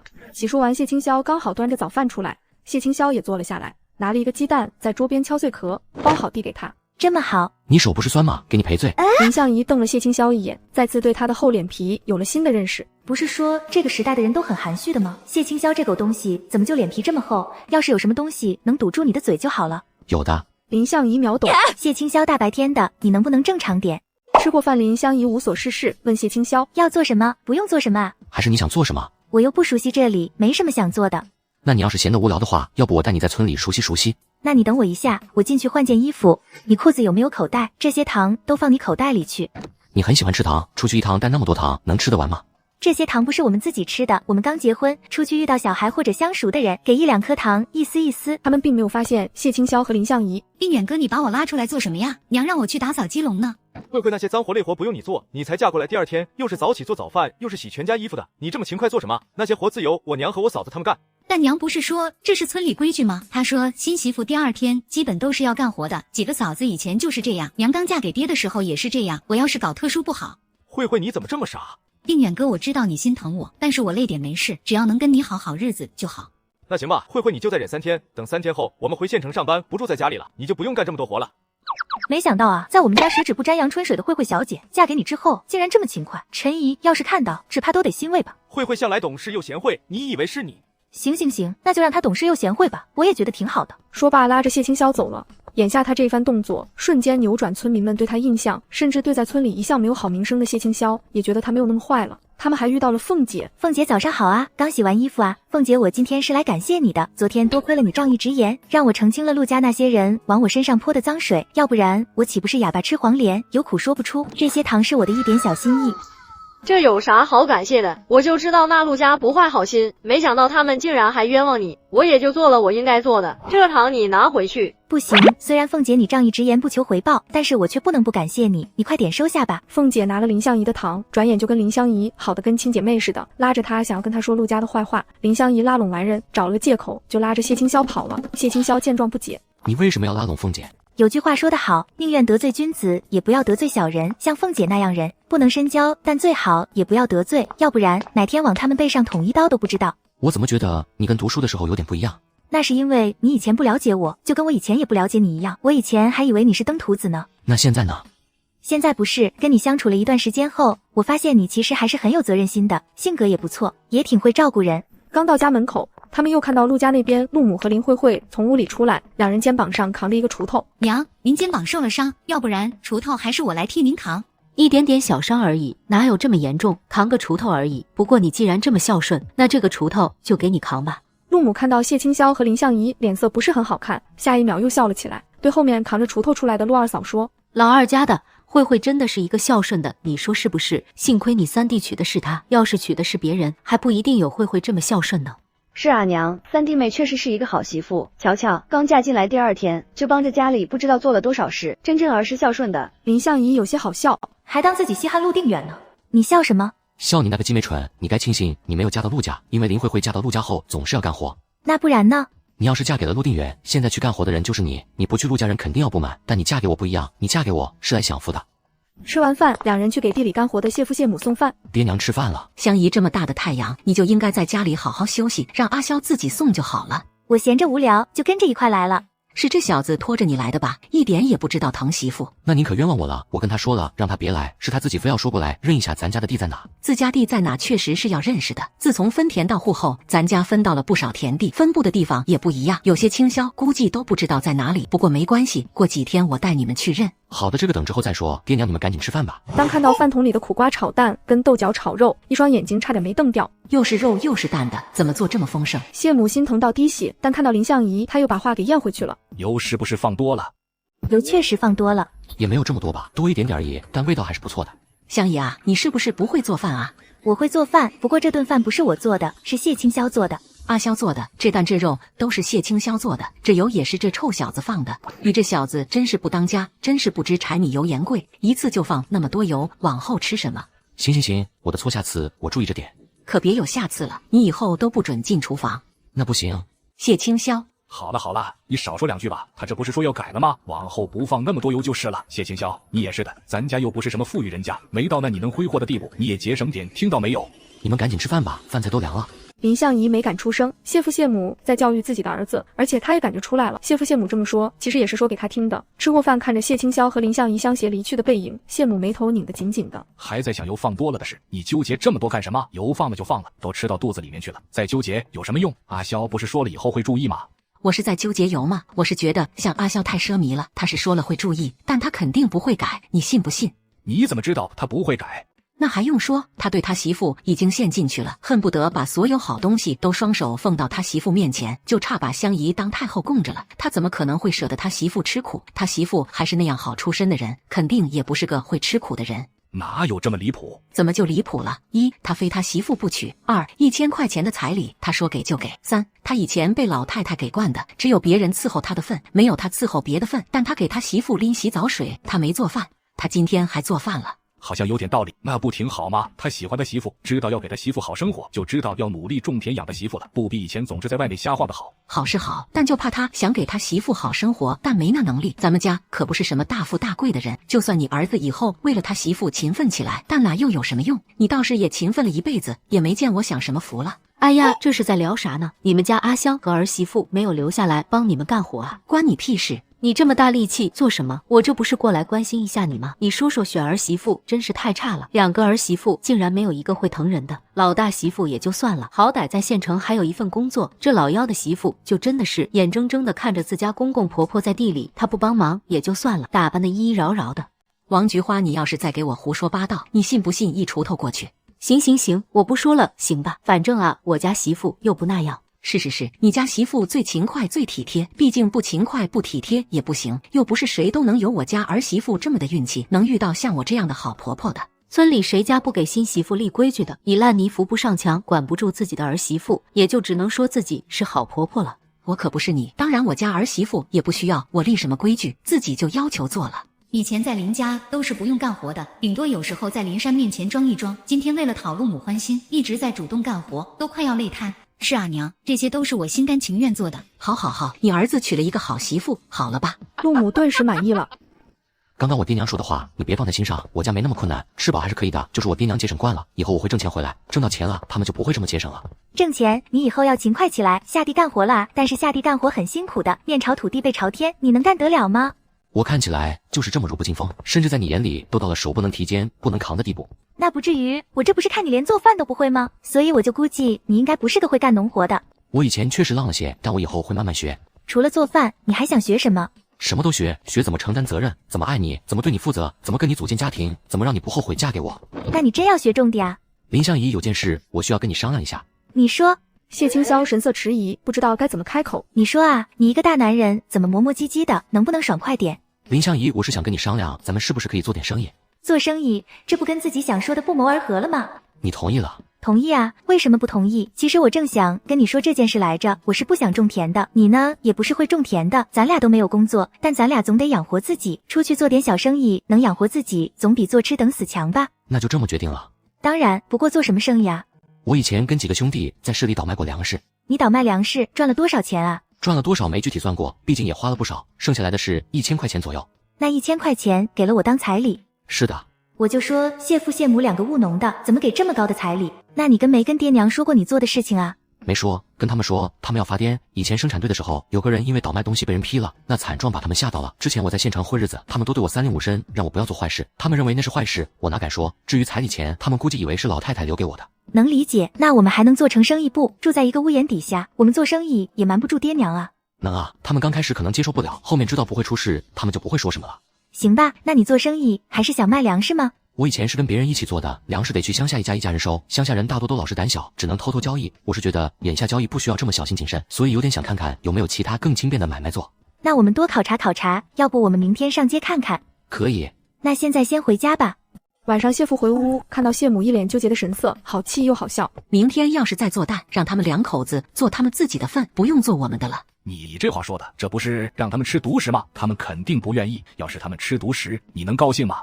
那咋办？家里的鸡蛋剩下10来个了，我们也吃的话，估计明天就没了。明天早上我起早一点，把我们自个的午饭准备好，不用他们送午饭了，这样他们就不用做我们的饭了。这么坐吃山空下去也不是办法，我们总得让阿肖2口子干活养活自己。香姨的孩子刚嫁进来，这个月就先不用他跟着我们下地干活吧，让他在家里洗洗衣服、做做饭什么的，做点轻省的活。但是阿肖那小子就不能再这样闲下去，明天让他跟我们下地去。行，他们2口子现在估计睡了，等明天早上再跟他说吧。行，明天我们早点起来做早饭，再把阿肖叫起来，让他多睡会。你小声点，这隔音很差，爹娘听到了怎么办？听不到。谢清霄催促他快点，他的手真的要废了。半个小时后，林相宜死活不肯再继续。次日依旧是谢清霄先醒来。起来了。你们怎么也这么早？下午太晒，早上太阳没有这么晒，早点干完活就能早点回来了。你媳妇还没醒啊？没，她太累了。你不用特意解释，早饭我给做了，给你跟你媳妇都留了一个水煮蛋，要不你就别吃了，让你媳妇吃吧，补补身体。她身体看着太弱了，要是不小心有了孩子，不知道得辛苦了。行，给她吃。对了，我跟你爹已经把午饭做好了。那正好，我跟我媳妇今天要去县城一趟，我正想跟你们说，我们中午可能回不来了，到时候我们做好饭放锅里热着，你们回来吃。既然你们做好了，那我们就不用做了。你们要去县城啊？去县城做什么？有点事。那行吧，算了，让他们玩一天，等明天再让他跟着下地干活好了，也不差这1天2天了。来到市区，碰到了张鹏飞。我跟你嫂子一会还要在县城逛一圈，你要不跟我们一起？不，你们逛，我可不想打扰你们两口子约会。我们不是约会，我跟谢清霄今天来县城，主要是想看看能做点生意。你要是不介意，可以跟我们一起。你们想做点什么生意啊？还不知道，还得再看看。行，那你们看吧，要是需要我帮忙就说，反正我闲着无聊没事干。放心吧，要是有需要你帮忙，我是不会客气的。回来了。谢母走过去，看到林相宜怀中抱着一大包东西，她上前帮忙拿。这什么东西啊？肉。买肉，这夫妻俩今天不干活，专程跑到县城买肉了。前天吃肉，昨天吃肉，今天还吃肉。以前的地主老爷都没过得这么舒服。娘，是我想吃肉才买的鸭肉。我有话跟你们夫妻俩说。好啊，正好我跟阿萧也有话要对爹娘你们说。这样吧，爹娘你们忙了一天，肯定饿了，要不你们先坐着休息会，我跟阿萧去做饭，等做好了饭，我们边吃边聊。行，那就交给你们了。米饭我已经蒸上了。好，那我们做菜就行。谢母转身往门外去，谢父连忙跟上她。我就说这个儿媳妇是个主意大的，我还这么没说错。她才嫁过来第几天，都敢跟我这个婆婆呛声了。话也不能这么说，他们就买回来一块肉，你的脸黑得快跟煤炭似的，活像花的是你的钱一样，你说她能不跟你呛声吗？是他花的不是我的钱，但我这不是为了他们着想吗？两口子都不干活，还天天大鱼大肉的吃，这得多少钱才够他们花？好，我知道你是关心他们，是为了他们好，你放心吧，没人误解你。阿萧媳妇肯定也知道你的苦心，这不，他后面不还好声好气的说让我们坐着，他跟阿萧去做饭吗？他要是真不满意，早甩脸子了。那是我多管闲事了。你可别嘴硬了，阿萧媳妇就不是这个意，一会吃饭的时候你们好好谈谈。那还用你说？爹娘，吃肉啊。香姨不用给我们家，你喜欢吃就多吃点，你身子看着太弱了，可要多补补。我跟你爹想吃，我们会自己加的。娘，你可别说我弱了，你跟爹看起来比我也壮实不到哪去，我需要补，你们也得补呀。明天我跟清霄回门，回来的时候顺便去一趟供销社，看看有没有卖乳精或者奶粉，有的话买2罐回来给你跟爹补补身体。别，香姨，你别花那冤枉钱啊！我跟你爹身体好着呢，不用补那什么玩意儿，多浪费钱啊！是啊，我们看着瘦，但我们跟你可不一样，我们干活可有劲了，我们是壮。阿萧媳妇，你别花那冤枉钱，留着买肉吧，肉比那什么玩意儿卖乳精奶粉好吃多了。对，买肉吧，买肉，我们大家一起吃。不是，爹娘，你们误会我的意思了，我是说卖乳精和奶粉要买给你们补身体，并不是说就不买肉了，肉也是要买的。谢父谢母面面相觑，但那不更花钱了吗？香姨，你有这个孝心，我跟你爹都很高兴。刚刚的事我跟你道歉，你身体弱是需要多吃点好的补身体。再说了，你们用你们自己的钱买肉，我无论如何都不该给你们甩脸子，是我多管闲事了。以后你们要买就买吧。我是想说，你们两口子一直这样无所事事下去也不是办法，你们总得养活自己啊。爹娘等一下，我们没有无所事事，我们已经找到养活自己的办法了，你们不用为我们操心。你们找到养活自己的办法了？什么办法？难不成在城里找到工作了？爹娘，我跟我媳妇打算去县城做点小生意。那不是掏鸡倒把吗？打死你个龟孙子！你干什么不好，竟然琢磨起犯法的事情来了？爹，事情不是你想的那样的，你先听我说。是啊，爹，国家政策这几年一直在变，形势已经不像过去那般严苛了。你和娘一直在村里没怎么出去不知道，但外面已经有很多人在做生意了。真的啊？要不明天你们跟我们出去看看？是真的，爹娘，你们不信谢清霄，难不成还不信我吗？我不会骗你们的。可是你们当真要出去做生意？我跟我媳妇已经商量过了，我们不会种田，与其坐吃等死，还不如出去做点小生意，好歹饿不死。但是现在做生意真的不会再有危险了吗？真的。那你们想做点什么买卖？我今天买了一些鸭内脏回来。鸭内脏这能卖得出去吗？现在的人一般都很少吃内脏，毕竟有钱的人更愿意买肉吃，没有钱的人也不会花钱去买内脏吃，当然一些有营养价值的内脏除外。能，卤味在后市不知道卖得多火，只要做得好吃，肯定能卖出去。我们先吃饭，等会吃完饭后，我做给你们尝一下。你们要是觉得好吃，我们就拿这个出去卖。隔壁最近是发财了不成？天天吃肉。可不是，谢家自从谢清霄娶了媳妇之后，可就天天吃肉，那香味老是飘过来。陆母听出来大儿媳妇的意思，这不就是在说谢家的肉是因为谢清霄娶了林香怡才天天吃肉的？毕竟林香怡的父亲林山是肉联厂的车间主任。想到这，陆母把目光投到林慧慧身上，眼睛闪过一抹嫌弃。自己这几天那么努力的干活讨好陆母，就是想消除陆母对嫁妆事件的不满，现在眼看着就要成功了，结果现在又前功尽弃了，那怎么可以？娘，你吃完了，那你把碗放下吧，碗我来洗。那碗我就放这儿了。等他洗好碗，天色已经黑下去了。林慧慧回到屋里还没说话，陆定远就凑了上来。林慧慧很累，但她娇声娇气的拒绝，但陆定远听来是在欲拒还迎，所以还是要了她。断断续续折腾1个小时，谢家这边吃过晚饭的谢父谢母闻着那股香味，香姨这叫什么名字啊？炖了这么久了，还要多久好？这个叫卤味，应该已经好了。娘，你要不尝尝？好，那我尝尝。怎么样，好吃吗？好吃，越嚼越有味。他万万没想到，这些辛辣吧唧的鸭肠竟然被林相宜做的这么好吃，咸辣咸辣的，就是他这个能吃辣但不爱吃辣的人也觉得十分好吃。我也尝尝，有这么好吃吗？来，这个给你。怎么样？这个味道可以拿去做生意吗？确实好吃，这个东西我都没见外面有卖。那是，鲁菜是在90年代才火起来的，外边自然没得卖。那我们可以拿出去卖吗？要是你们真打算去做生意，卖这个好，这么好吃的东西，没道理不挣钱。是啊，这个东西要是拿出去，应当能卖得出去。行，那我们就卖这个了。行，不过这要是做生意的话，得要不少鸭内脏吧？你们有那么多肉票买这些东西吗？我们今天买这个鸭内脏不要肉票，就是不知道是内脏都不要票，还是只是今天不要。不过不打紧，我今天看了一下，鸭内脏是滞销的，也就是没什么人愿意买。如果我们真打算做卤味生意的话，或许可以去跟国营肉店的人谈谈，让他们把内脏卖给我们。真的可以去找国营肉店谈吗？他们真的会卖吗？国营肉店要是将那么多内脏卖给私人，就证明了现在的市场确实是可以做生意，他也就不用担心他们出去做生意会发生以前那样的事情了。谈肯定是可以谈的，只是不知道他们会不会同意。那要是他们不卖的话，这卤味的生意是不是就不能做了？都没有原料，还做什么？林相宜若有所思，他想到了他爸。明天我去谈，要是能谈得下来，那我们就卖这个；要是谈不下来，就再想其他办法。挣钱的生意多的是，不用纠结，赶紧吃吧，时间很晚了，吃完早点回去睡觉。要不我们不吃了，留着给你们拿出去卖了。这么好吃的东西，拿出去肯定能挣到钱，给他们吃就浪费。可别啊娘，今天做的这些，我们就是打算尝味的，没打算拿出去卖。而且这东西放不了多久，尤其是现在天气还那么热，估计明天就坏了。好吃，你们现在就多吃点。这么容易坏啊？香姨啊，你明天回门要不要留一些拿回去给你爸尝尝？虽然现在天气热，但可以放在水缸里去，应该不会坏。可以啊，明天还有事情要求到爸，有好吃的那就给他带一份吧。第二天是林相宜回门的日子，谢母一大早就起来了，给林相宜准备回门礼。酒可以拿，鸡算了吧，糖也算了。他可不想便宜那陈凤梅，拿这么少东西，那多不好看啊。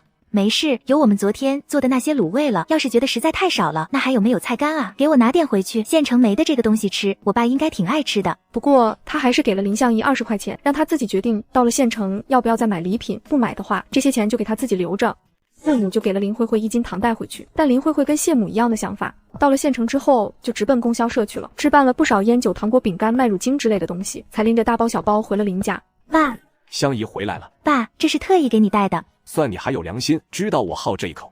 姐夫，你们回来了，带了什么回来啊？呀，这是菜干嘛？是菜干，你这么吃惊做什么？这2天在陆家吃菜干还没吃够，是陆家的菜干不够吃了，想从我这里买啊？那不好意思，虽然我家有很多，但是我不卖给你。林山也觉得菜干寒酸，回门里拿个菜干，这是不重视他女儿呢。这菜干晒的可真好，都是亲家公亲家母晒的。是的。好，这个东西可是好东西，县城都没得卖。亲家公亲家母真是有心了，既然人都已经回来了，就赶紧去做饭吧。那鸡肉全做了，骨头炖汤。对了，是不是还有1节腊肉？一块做了吧，香姨爱吃。陈凤梅忍气去做了。妈，我跟定远哥帮你。好的。香姨、清霄，你们跟我上楼坐，我有点事需要问你们。林山3人去了林相宜以前的房间，谁收拾过了？还能是谁收拾？你陈姨收拾的。其实是他看到陈凤梅替林慧慧收拾房间，让陈凤梅帮林相宜也收拾的。清霄啊，我把我如花似玉的女儿嫁给你，没有委屈你吧？没有吧，能娶到香姨做我媳妇是我的荣幸。你能这么想是最好，我这个女儿我可是放在手心里宠的。要是我发现你或者你的家人对香姨不好，我是不会轻易善罢甘休。爸，你可别说大话了，放在手心里宠。我被陈凤梅母女欺负的时候，你在哪？你帮着他们欺负我呢。放心，谢家对我可比你对我好多了。对你好，但不重视你，给你拿了捆菜干做回门。对了，我给你找了一份工作。什么工作？我单位里的屠夫是临时工，虽然只是个临时工，1个月只有10块钱，但怎么都比你们在乡下种田好，而且厂里福利不错，食堂包吃，住的话可以回家来住。你们要是都在家里住，我还帮衬着点你们，日子慢慢就会好起来了。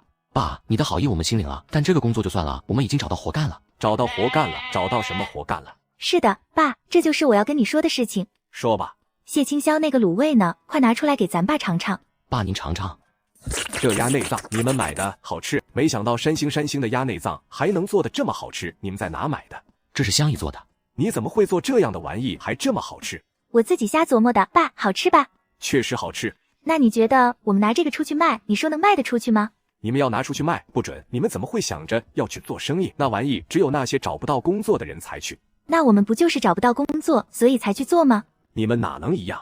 怎么不一样？你能给我们找工作啊？给我跟谢清霄都找一份工作，不要临时工，要正式工。找不到吧？那你就别反对了。黑猫白猫，能抓到老鼠的就是好猫。在我眼里，做生意没什么体不体面的，能挣到钱养活自个就行。但你还真别看不起现在那些做生意的，30年河东30年河西，没准等过个几年，你还得恭恭敬敬的喊人家老板呢。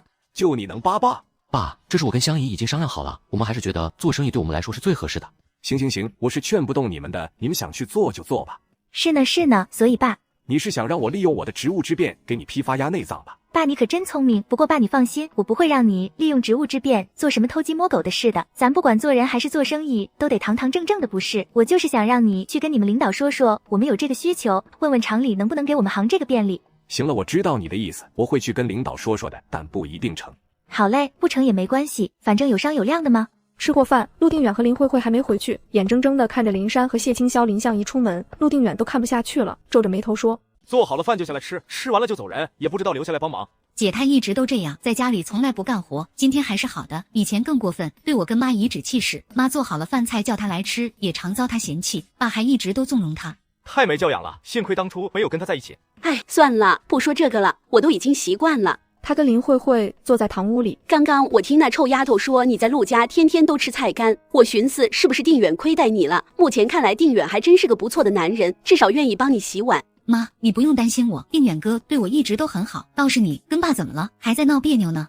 难道是我想跟他闹别扭吗？明明是他偏心那个死丫头，完全不顾我们娘俩的死活。他这2天还给林相宜送肉，谢家天天都能吃上肉，我们住在隔壁都闻到了。什么？没成想竟是把肉都拿去给了林相宜。不过妈，我觉得你不能再这样跟爸闹下去了，再闹下去，估计爸的心就真的完全偏到林相宜那个贱人身上，再也收不回来了。要真这样，咱们可就吃亏了，爸的工资可不少呢，可不能让他把钱和好东西都给了林相宜。我晓得。到了肉联厂，林珊让谢清霄和林相宜在他办公室等他，他则去厂长办公室找厂长商量去了。不过没多久，林珊就回来了。爸，怎么样？哎，今天腰怎么这么酸累？这个力道可以不？再重一点。这样呢？可以了。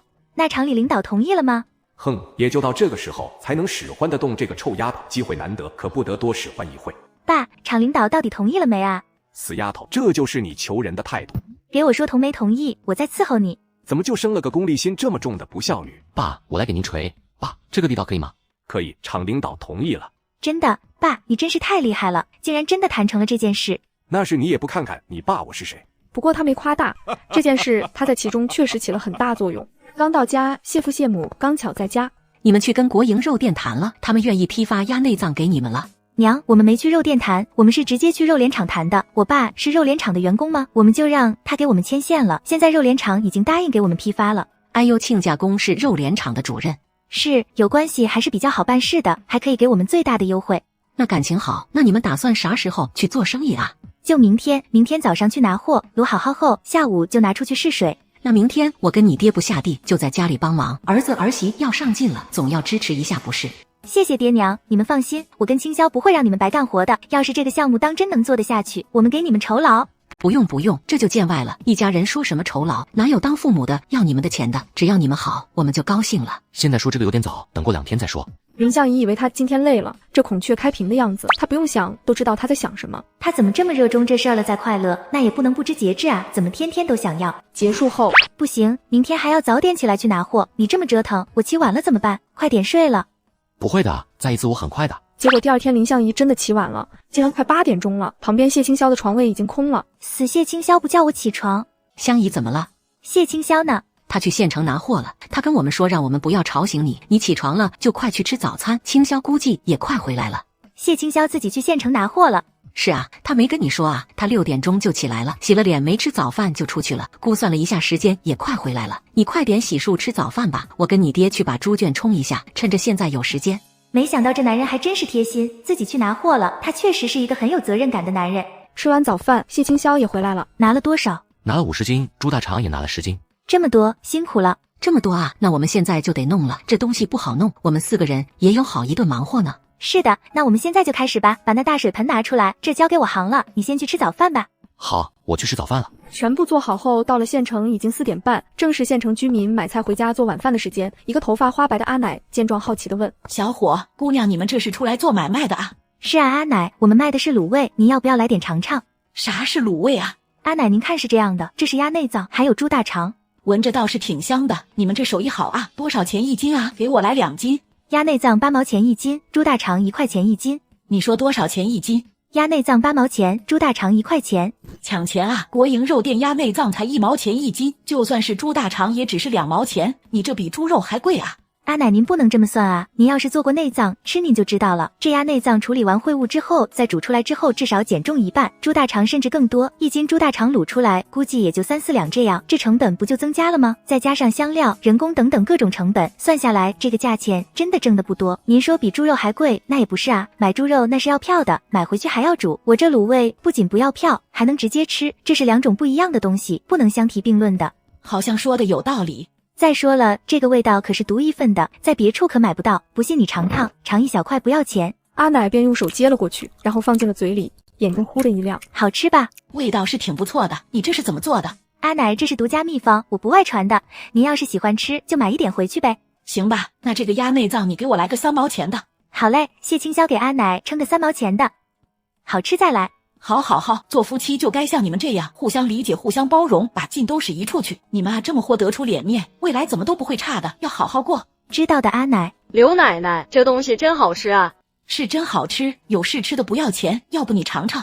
是的，免费试吃，您可以尝尝，觉得不好吃不买也没关系。现在听林相宜这么说，也尝了一块鸭肠。其他人见状也凑了上来，好些人拥了上来。林相宜包给客人试吃和数钱，谢青霄包称和打包，分工明确，忙得不亦乐乎。从4点半到5点半，仅1个小时的时间，谢青霄跟林相宜就把卤制后大约有28斤左右的鸭内脏和4斤左右的猪大肠卖完了。两人收摊走人。谢青霄，我们是真牛，试水的第1天就赚了人家半个月的工资。是你牛，我跟着你沾光啊。你可别这么说，我可不敢揽这么大的功劳啊！你在这其中起的作用是很大的，要是没你，我一个人可做不来。说明什么？说明咱俩天生一对，以后我们好好过日子，不要浪费了上天恩赐的缘分，也不要惦记别的阿猫阿狗。那是当然，你说我还不如管好你自己，只要你好好对我，我肯定会跟你好好过日子的。我也是啊。他们来到张鹏飞这里。你刚醒啊？我睡了1天。你没去找王晓峰？他跟他相看的对象谈上了，没空搭理我。这么快？是谁？不知能到他遮遮掩掩的，应该是还没有稳定，所以还不想告诉我们吧。对了，肖哥嫂子，你们这么晚过来找我是有什么事吗？确实是给你找了点事做。什么事？肖哥之前你跟嫂子说的想做点什么买卖，是不是有头绪了？这就是我们今天卖的东西，你尝尝。好吃，卖这个生意还不错吧？还是让你嫂子跟你说吧，是确实不错。今天我们拿出来的货全部都买完了。那感情好。所以你要不要来跟我们一起干？你要是来的话，我们给你算工资。要，哪能不要？哥嫂子发财要带着自己一起，当然要紧跟他们的脚步了。好，那明天谢青霄来找你一起去拿货，就是工资。工资不工资的往后再说，我相信嫂子你跟肖哥不会亏待了我的。该怎么给他报酬他还没跟谢青霄商量，他们是兄弟，这事还是要谢青霄商量的。对了，你们不是还有一个兄弟叫王晓峰吗？你要不去问问他愿不愿意来？行啊，他家就住在县城，等会我就去问问他。好，那这件事就交给你了。天色也不早了，媳妇我们得回去了。那我们就先走了。好，那你们回去注意安全。阿萧相宜，你们回来了，生意怎么样啊？全部都买完了。真的？还能是假的？那就好，饿了吧？饭已经做好了，先吃饭。等吃完饭，林相宜就开心的将他装钱的拿出来。快数数，我们今天赚了多少钱？爹娘愣着干嘛呢？快点过来啊！谢父谢母反应过来，儿媳妇不拿他们当外人，小成本生意零钱很多，林相宜1分1毛的数。我们今天的营业额一共是27.1毛，鸭内脏和猪大肠的成本一共是7块钱，加上香料和包装之类的，我们保守估计赚了大概18块钱。赚了多少？大概18块。这么多，这不就是工人差不多半个月的工资了？他们一天就赚了人家半个月的工资，做生意这么赚钱呢？爹娘，这还是少的。这还少？爹娘，我们今天能赚这么多，是因为我们只有这么多货。如果我们有更多的货，那肯定能赚更多。所以明天我们想加货。那自然是要加的，能赚钱肯定赚。明天我跟你们爹也不下地，跟你们一起弄。好啊，不过爹娘，如果我们明天要加货的话，光靠我们是不行的。我们几个人今天弄60斤，就弄了许久的时间。那你的意思是要找人？是的，不知道娘你有没有可靠的人，能叫1、2个过来，我们给算工钱，1天1块钱。那自然是有的，现在还没到农忙，不少人闲着，只要钱到位，多的是人愿意过来帮忙干活。1天1块钱，1个月就是30块钱，那可真不少了。出去嚎一声，村里的人估计都得抢破了脑袋来。如果你确实需要人的话，明天早上我要不去问问你们大伯娘跟国强他媳妇？可以啊，那这件事就交给娘你了，只要帮忙干前期的准备工作就好了。卖的话还是我们去卖。好。对了，爹娘，你们的工钱。香姨，你怎么又说这个事？都说不用了，我们都是一家人，哪用得着这么见外？爹娘话是这么说没错，但是有句话叫亲兄弟明算账。当然，你们是我们的爹娘，心甘情愿为我们付出，我们很感激。但我们还有大哥和2个姐姐，他们要是看到你们这么帮助我们，误会您二老偏心我们，那就不好了，是吧？爹娘，你们就别推辞了，工钱是要给的，就按照1天1块钱吧。谢父谢母，这回是总算没有拒绝。不是说困吗？怎么还不睡？要不再来一遍？你真是够了。我是想问你，明天还是你自己去拿货？天气热，你多睡会，等我拿货回来再叫醒你也没关系。明天张鹏飞和王晓峰估计会跟我回来，人手多了，你也不需要这么累了。好的。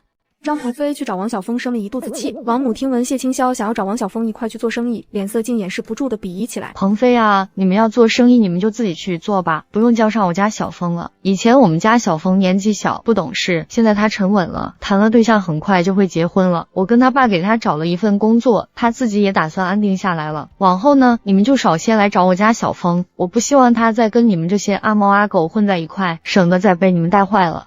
我们是阿猫阿狗，那你都能跟猫狗说话了，岂不是也是畜生？我说呢，怪不得口气这么臭，让我们不要来找你儿子，那你可找错人了。这话还是去找你儿子说去吧，毕竟当初被人骑胯下，哭着求我跟肖哥保护的人是他，我们可甩都甩不掉呢。巧就巧在王晓峰这个时候回来了，听到了他这段话，扑上来跟张鹏飞干架。等谢清霄进城找他一块去拿货时，就没忍住大吐苦水，发表了一段含娘量极高的话。娘的，他竟然跟朱美云那娘们在一块了，那娘们以前对你有意思，被你拒绝后对我们翻白眼说我们坏话，骂得最起劲的就是他。前几天你跟嫂子结婚的时候，朱美云是林慧慧的送女客，还跟我们针锋相对呢，结果他转头就跟朱美云搞一块去了。搞一块就搞一块吧，毕竟爱情要来挡都不住。他要是堂堂正正的说，老子也不是不能理解，结果他娘的还遮遮掩掩，真特么不是个男人。对了，肖哥，你知道不？还说以前跟我们一起玩是给我们面子，以前跟在我们屁股后面甩都甩不掉，要不然看他太可怜我他娘西的跟他做兄弟啊，出生在城里了不起啊，有双职工的父母了不起，竟然还敢看不起老子。从今往后咱们就当没志的兄弟。好的。谢清霄比昨天回来的早，跟张鹏飞各驮了2大货回来，就开始忙碌起来。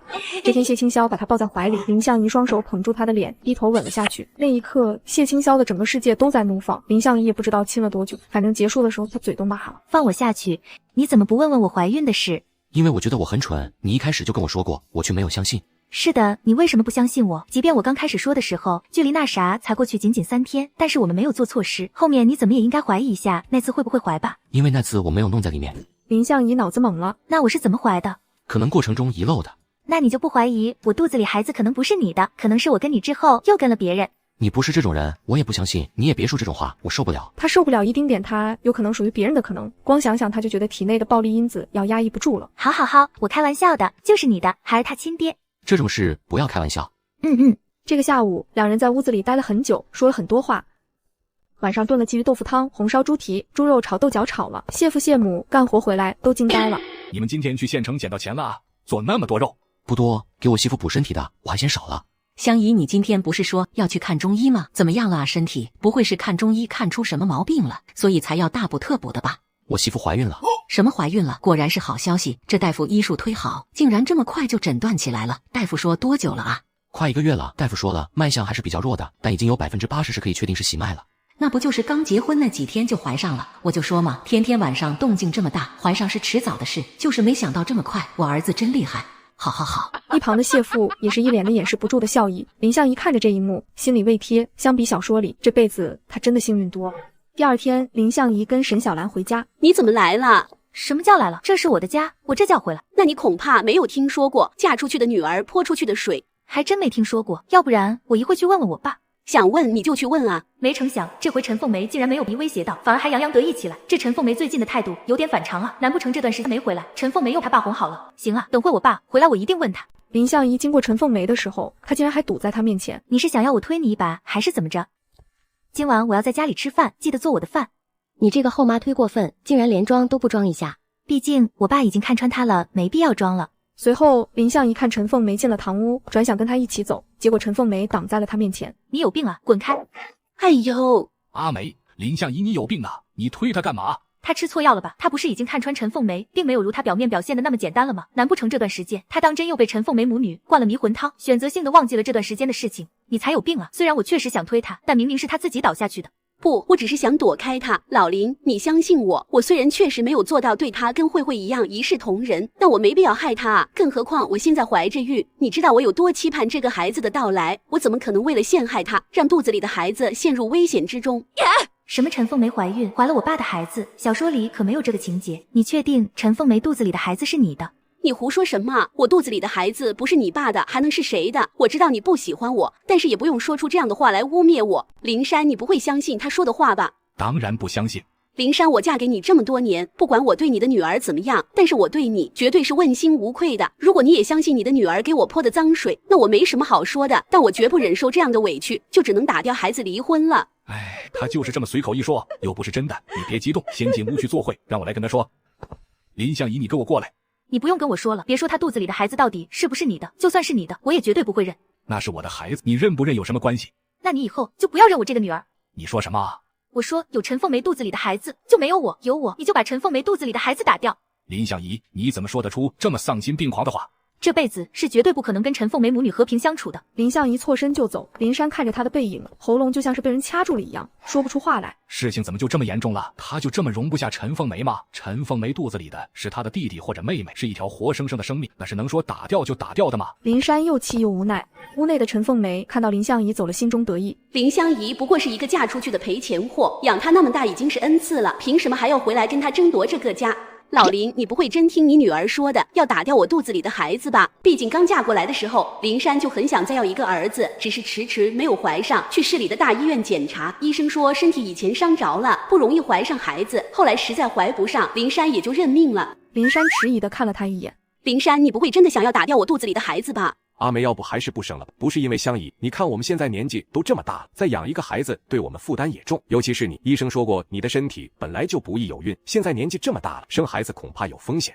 真是放他娘的狗屁！什么是因为他们年纪大？什么是他有风险？之前林相宜没有威胁他要断绝关系的时候，怎么不见他说出这种话？现在倒是说出来了，真是难为他还要想出这么冠冕堂皇的理由。该死的，林相宜那个贱人在林珊的心里就这么重要。林珊，我不管你是因为什么原因，这个孩子是我期待已久的，我是绝对不可能打掉他的。你要是因为怕林相宜跟你断绝关系，好啊，那我们先断绝关系，我们找个日子去离婚，我自己把孩子生下来，我去乞讨，去捡垃圾养活他。好了好了，你要是想生你就生。我遇到你爸了。然后呢？估摸着看你这么久没有回去服软，生气了。叔叔看着很生气，脸色很阴沉，还说让你们今天下午回去见他。不去。哎，嫂子，叔叔还说说啥？他还说你们要是不回去见他，就让你们好好掂量一下跟肉联厂的合作。没事了，你先去干活吧。张鹏飞也不想过多参与到他们的家事中，忙不迭的跑了。媳妇，我万万没想到他竟然会用我们跟肉联厂的合作来威胁我们。他们这么说，应当只是在威胁你回去见他，并不是真的想要阻碍我们跟肉联厂的合作。但他认为我们靠他才能拿到跟肉联厂的合作，正企图用这个拿捏我们。我们是靠他拿到跟肉联厂的合作不假。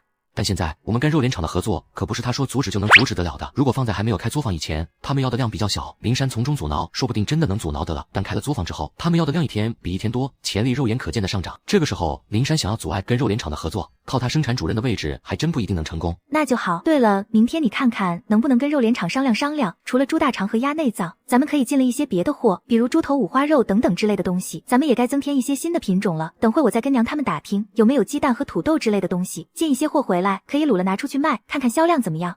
那些东西也可以卤？当然，万物皆可卤，就看客人喜欢啥了。行啊，对了，你有没有想过，等作坊稳定下来，咱们在县城开一个门店？开门店，确实想过在县城开门店，这样在县城就有了自己固定的落脚点，你们不用这么辛苦了。县城是有人开店铺的人了吗？1个月前有人在自家门口开了个早餐店，后面零星又开了几家，估摸后面县城的私人店铺会越来越多。不管在哪里，永远都不缺嗅觉灵敏和大胆的人和，那可以啊。那你留意一下，看看县城有没有合适的店铺出租或者出售，最好找个出售的，咱们直接买下来。买下来？没错，买下来。随着经济的发展，地皮会越来越值钱，咱们现在入手有地皮的房子，绝对是不亏的。咱们不光要在县城买，等咱们挣了钱，我还想去市里买，去广省以及海市和京市买。怎么了？觉得我异想天开？林相宜看谢清霄不吱声，还是不相信我说的话？没有，我只是在想，你的目光放的也太远了。那你信不信我说的？信，怎么可能不信？那就这么说定了，咱们努力挣钱买房子。不过你要回去见爸吗？不回，他让我回我就回，我就不回气死他。行，那就不回。林珊以为自己放出狠话，谢清霄和林相宜今天怎么也该来找他了，没成想他在办公室等到了晚上8点，也没看到半个谢清霄和林相宜的影子。于是次日午饭时间，他就溜溜达达的去了销售主任的办公室。老林啊，你家相宜的眼光是真不错啊！当初大家都可惜他找了个一穷二白的男人，往后定然是要过苦日子了。没想到他竟然这么有生意头脑，才短短几个月过去，都开上作坊了。对了，他今天还来跟我商量说，想要购入其他的肉类拿出去卖。这么下去，哪天成为我们厂里的大客户也未可知。要是真有那一天，老林你可真是你为咱们厂创收立大功了。林珊话说不出口了。作坊刚刚开张，订单量每天都在暴涨，他们每天都忙得要死，早将林珊抛之脑后了。肖哥，我可算找到了你。什么事？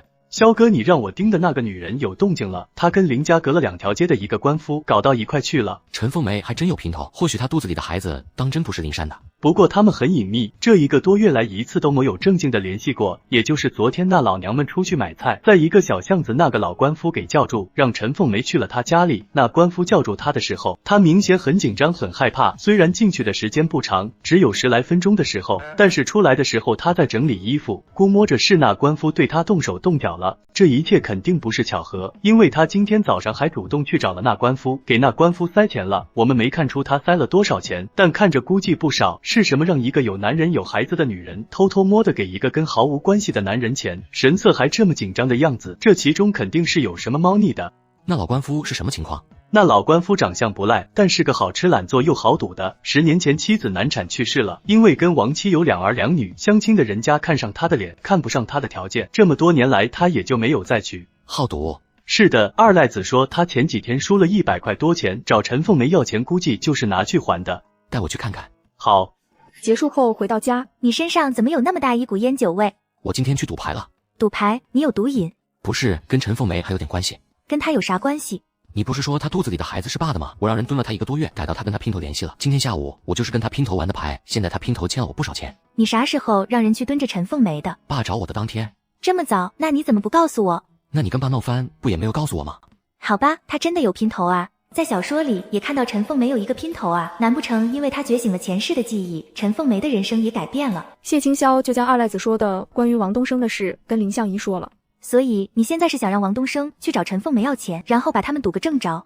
对的。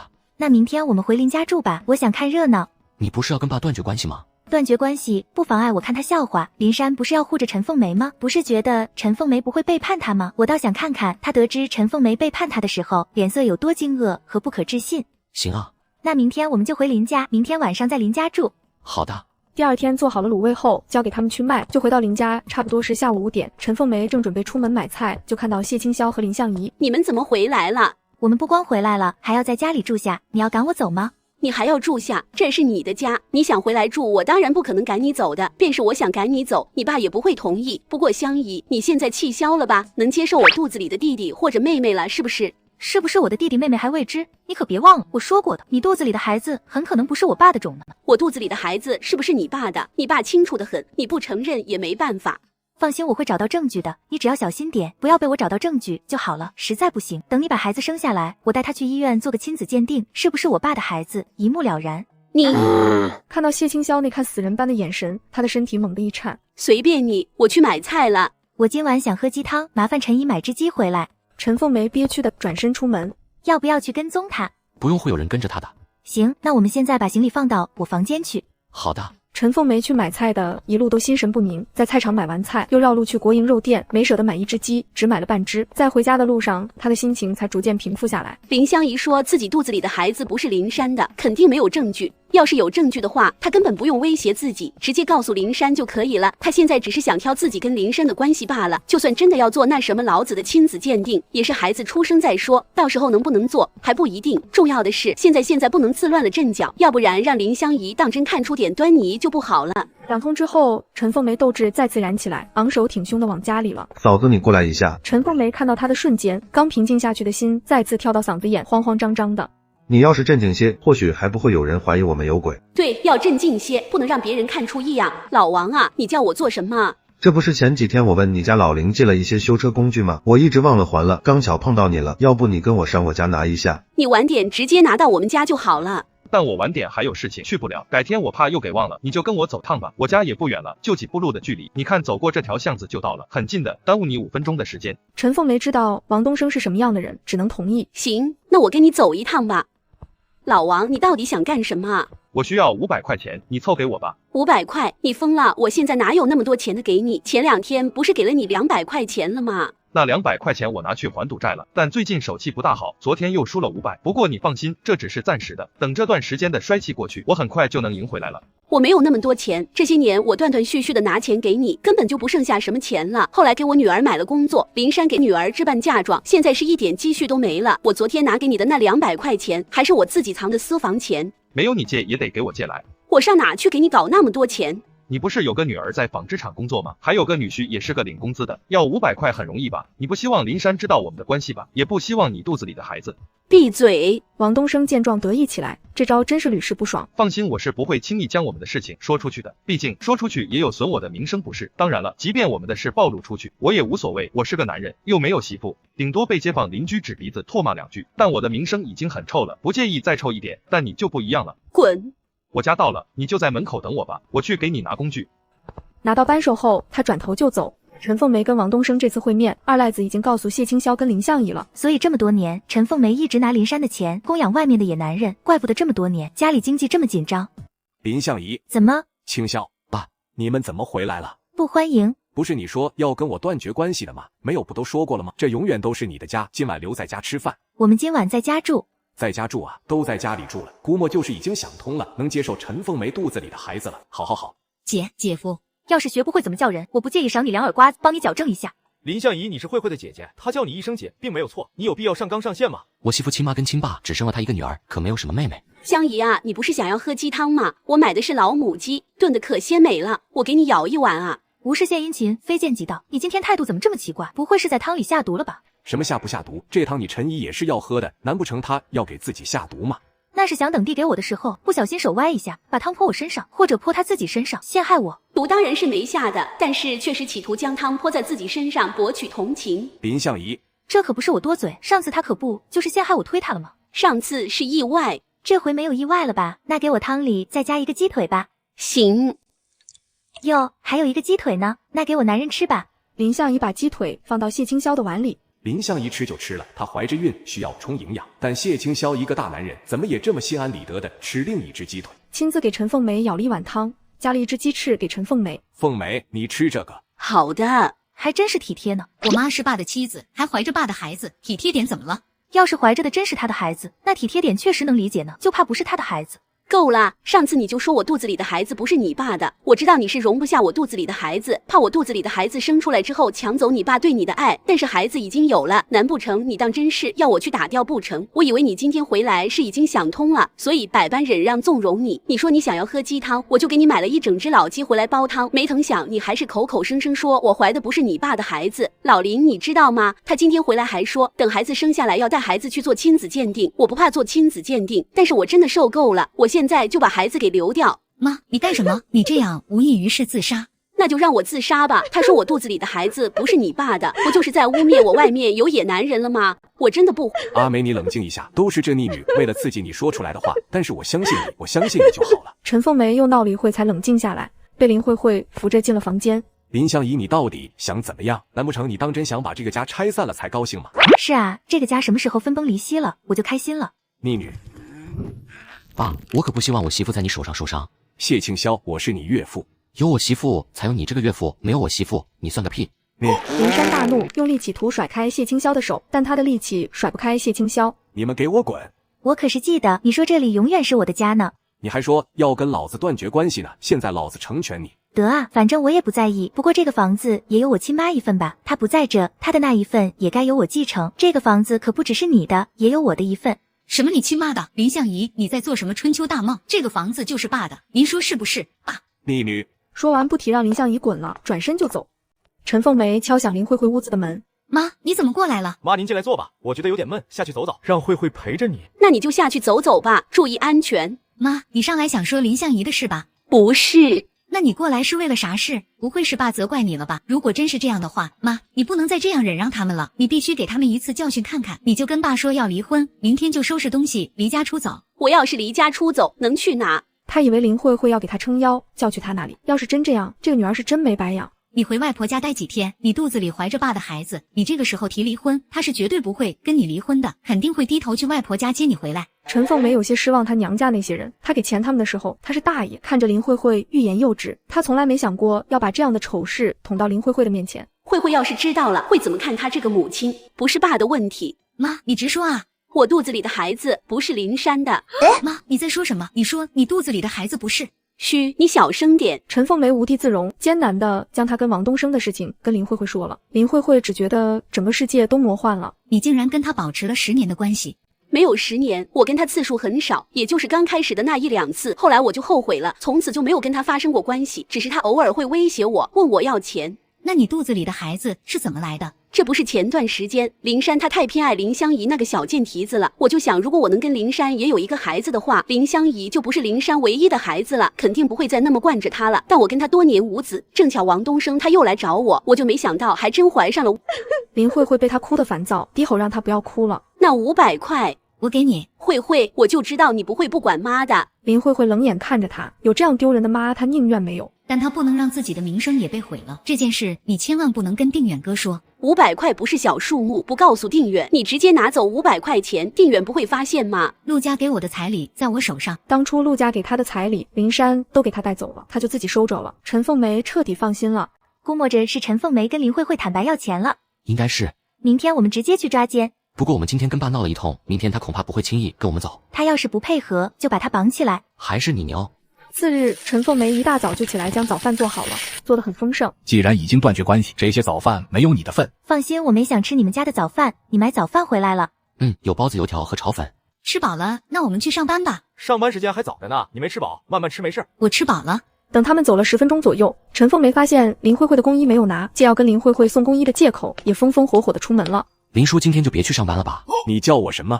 林叔。他看了林相宜一眼，见林相宜无动于衷的样子，他越发恼怒，转身要走。不是跟你说了，今天不去上班了吗？谢清霄在林珊还没有反应过来之际，一手攥住林珊一只胳膊。你们干什么？为什么不让我去上班？你们想干什么？你说我们干什么？林相宜，老子不过是昨天晚上跟你吵了几句，你竟然想要杀人灭口。虽然知道他会想歪，但没想到他会想得这么歪，想让我们不杀你，那你给我老实点。老实个屁！你们都要杀老子了，老子要坐以待毙，等着你们来杀。还是被谢清霄拖摁在椅子上，绑住双手双脚。你们到底想要干什么？你只要不挣扎，等会我们就给你解绑，然后再带你去个地方。去什么地方？老子还要上班。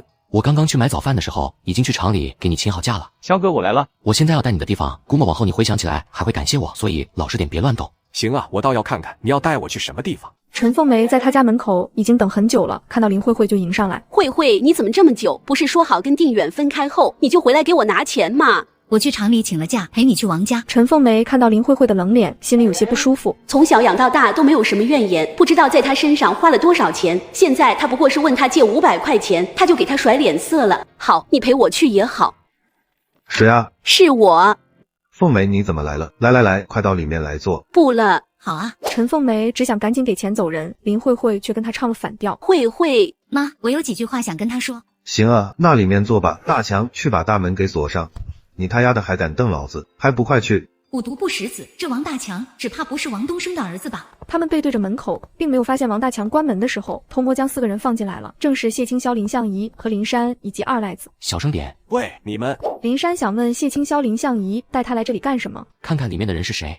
下一秒看到林慧慧和陈冬梅。阿梅，慧慧，来尝尝我这个茶。这个茶是我前几天买回来的，稀有的野生茶，味道很纯正，喝了保准回味无穷。一般的客人我都舍不得招待，也就是你们来了，我才拿出来的。王叔，我可以这么叫你吧？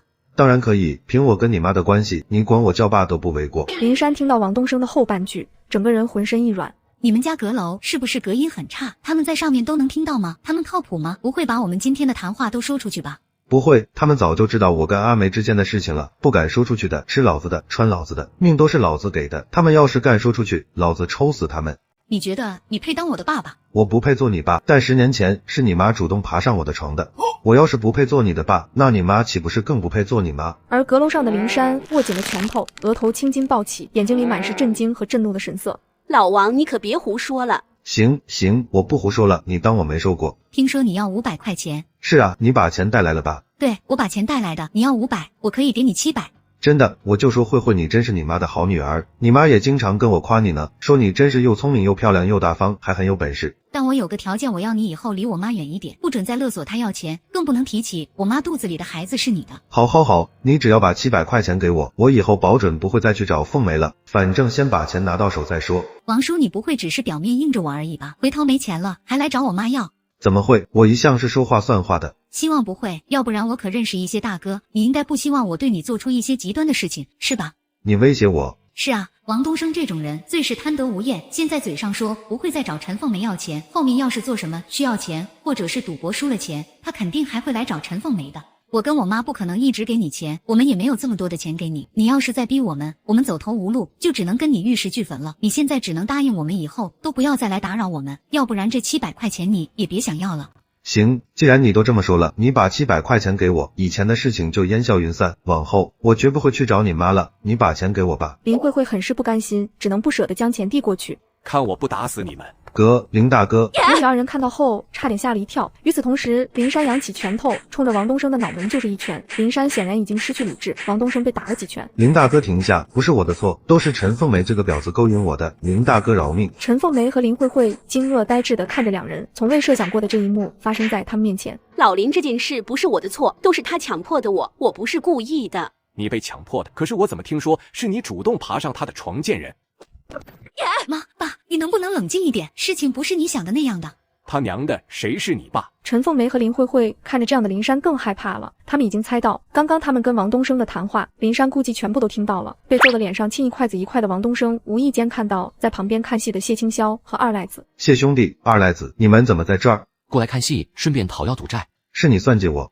谈不上算计，我不过用了点小伎俩，让你们的事情暴露出来了而已。是你们想要陷害我，对不对？林香怡，你为什么这么恶毒？我跟你拼了！这句话你也说得出口？是他架着你的脖子，让你不知廉耻的爬上野男人的床，是？真不是，这不是你想的那样的。老林，你听我解释啊！行啊，你解释，老子倒要看看你能解释出什么花样来。陈凤梅一噎，又解释不出来了。解释不了。看到门口堆积的看热闹的众人，林香怡，你不要让我抓到你的什么把柄。行啊，你们最好也小心点，别让我有机可乘，要不然只要我能弄死你们，一定也把你们弄死。好戏看完了，我们准备回去吧。等会拿来。什么？别装傻。对，我还欠着你的钱呢。谢清霄一把所有的钱都抢了过去。我根本就没有欠你那么多钱，你把钱还给我。谢清霄数够王东升欠他的赌资，剩下的钱丢到王东升身上。门口看热闹的人越来越多了，其中不乏有认识林相宜的人，就好奇地问：相宜啊，怎么回事啊？你爸怎么看起来这么生气？还有你陈姨怎么坐在地上了？你们跟王家发生什么事？我陈姨跟王叔有染，被我爸当场抓了，逼问之下才得知，原来10年前他们就已经搞到一块去了。你陈姨跟老王搞到一块去了？不会吧？怎么就不会了？你看林珊刚刚脾气多火爆啊，都跟陈凤梅动手了。要知道陈凤梅怀孕后她有多宝贝陈凤梅啊，这些都是陈凤梅到我们炫耀的。你们忘了，林珊这么宝贝她，都打她，肯定是出了什么大事，比如找野男人。对了，香姨，你陈姨跟老王，那他肚子里的孩子是谁的啊？我猜不是林主任的，应该是老王的。香姨是不是？是啊，我跟我爸都亲耳听到他们说孩子不是我爸的，我爸都被他们气得半死了。林香怡，你在胡说什么？为什么会被发现啊？因为王叔叔赌博输了钱，就找我陈姨要钱，因为他肚子里的孩子是陈叔的吗？陈姨怕他把他们之间的事情告诉我爸，所以只能营凑钱给王叔，我就发现了不对劲，就带着我爸过来了。反正该说的不该说的，林相宜都说了，他一点都不怕家丑外扬，林家那堆破事没啥不好被人知道的。最后陈凤梅实在忍受不了别人的目光，捂着肚子装痛哀嚎倒在林慧慧身上。林慧慧恨不得转头就走，装作不认识陈凤梅。不管怎么说，陈凤梅都是生养她的母亲。妈，你怎么了？肚子痛。两人去了医院。那我们今晚还在不在县城住？不在了，回家住吧。最激动人心的热闹部分已经看完了，之后林珊怎么选择就不管了。陈凤梅是装肚子去的医院，林慧慧也累了，看了一下时间，定远哥差不多要下班了，我准备回家了。慧慧，你不管妈了吗？你要是回家了，我去哪啊？慧慧，我跟你回家吧。要不然妈你还是回家看看能不能轰轰爸。爸那个人就是吃软不吃硬的，你说2句好话，说不准他就原谅你了。林珊确实是个吃软不吃硬的，但也分什么事情啊。要是无关紧要的事，说2句话也就过去了，但现在这个事情可不是小事。要不然妈你去招待所住几天，我这2天等爸的气消下去之后，我再去探探他的口风。过了几天，你怎么来了，老林？你还带来了人？陈凤梅一打开门，就看到林珊和她身边的几个身强体壮、扛着大包小包的屠夫。老林，你想要干什么？我们有话好好商量。你们别动手啊！放心，我不打你。你做出那样无耻的事情，我不可能再跟你过下去了。我们去离婚。兄弟们，把东西放下吧。你的东西我已经给你收拾出来了，还有林慧慧的，以后我们一拍两散。老林，我不想离婚，你再给我一次机会好不好？我真的不是故意的。如果你介意我肚子里的孩子，我可以打掉他。你凭什么觉得我还会要你这么一个烂货？我不是。别碰我，我嫌恶心。老林，你不要我了吗？我真的是被冤枉的啊！当年是王东升强迫我的，真的，我说的都是实话。你不能这么的绝情，我只有你一个人了，这么多年了，我没有功劳也有苦劳啊！要是没有我，你下班能有这么多好吃的饭菜吃吗？能有这么干净的衣服穿吗？你为什么不想想，我也有很多苦衷的。苦衷？你还好意思跟我说苦衷？你是给我洗衣做饭，但是这么多年养家糊口是不是我？但你他娘的竟然拿我的钱去养野男人，还让野男人跟我称兄道弟，你是真把我当成傻？但这不是我最恨你的地方，我最恨你的地方是，你还记得你当初嫁给我的时候，我跟你说过什么吗？陈凤梅一把鼻涕一把泪，真有些想不起来了。我之所以娶，是因为想要让你好好照顾香怡，我让你好好照顾她，你做到了吗？我说只要你好好照顾我的女儿，我也会对你的女儿如同亲生女儿。我对慧慧做到，你对香怡做到了吗？你没有做到，你虐待她，你让她恨透了你，也恨透了我。离婚，我一定要跟你离婚。我不想去，我不去。老林，林珊，求求你，我不想跟你离婚。最后2人离婚。同志，你这是怀的双胎啊？什么？我说你怀的是双胞胎，这就是她肚子这么大的原因。双胞胎太好了，双胞胎象征着吉祥，有福气。不过怀的是双胞胎，要注意的东西不少，医生叮嘱了不少注意事项。谢清霄、林相宜认认真真的记下来，然后才走出医生办公室。我这么厉害？难道不厉害？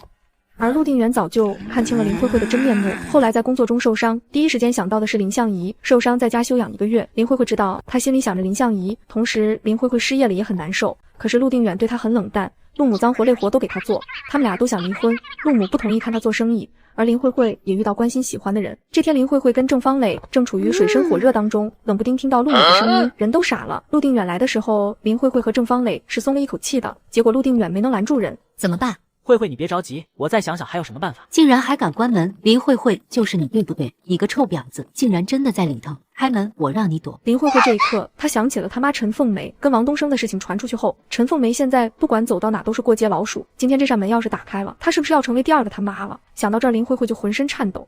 自己跟郑方磊的事情到底是怎么传出去的？知道这件事的人只有陆定远，难不成是他传出去的？为什么他都已经答应离婚了，他为什么还要把自己逼上绝路？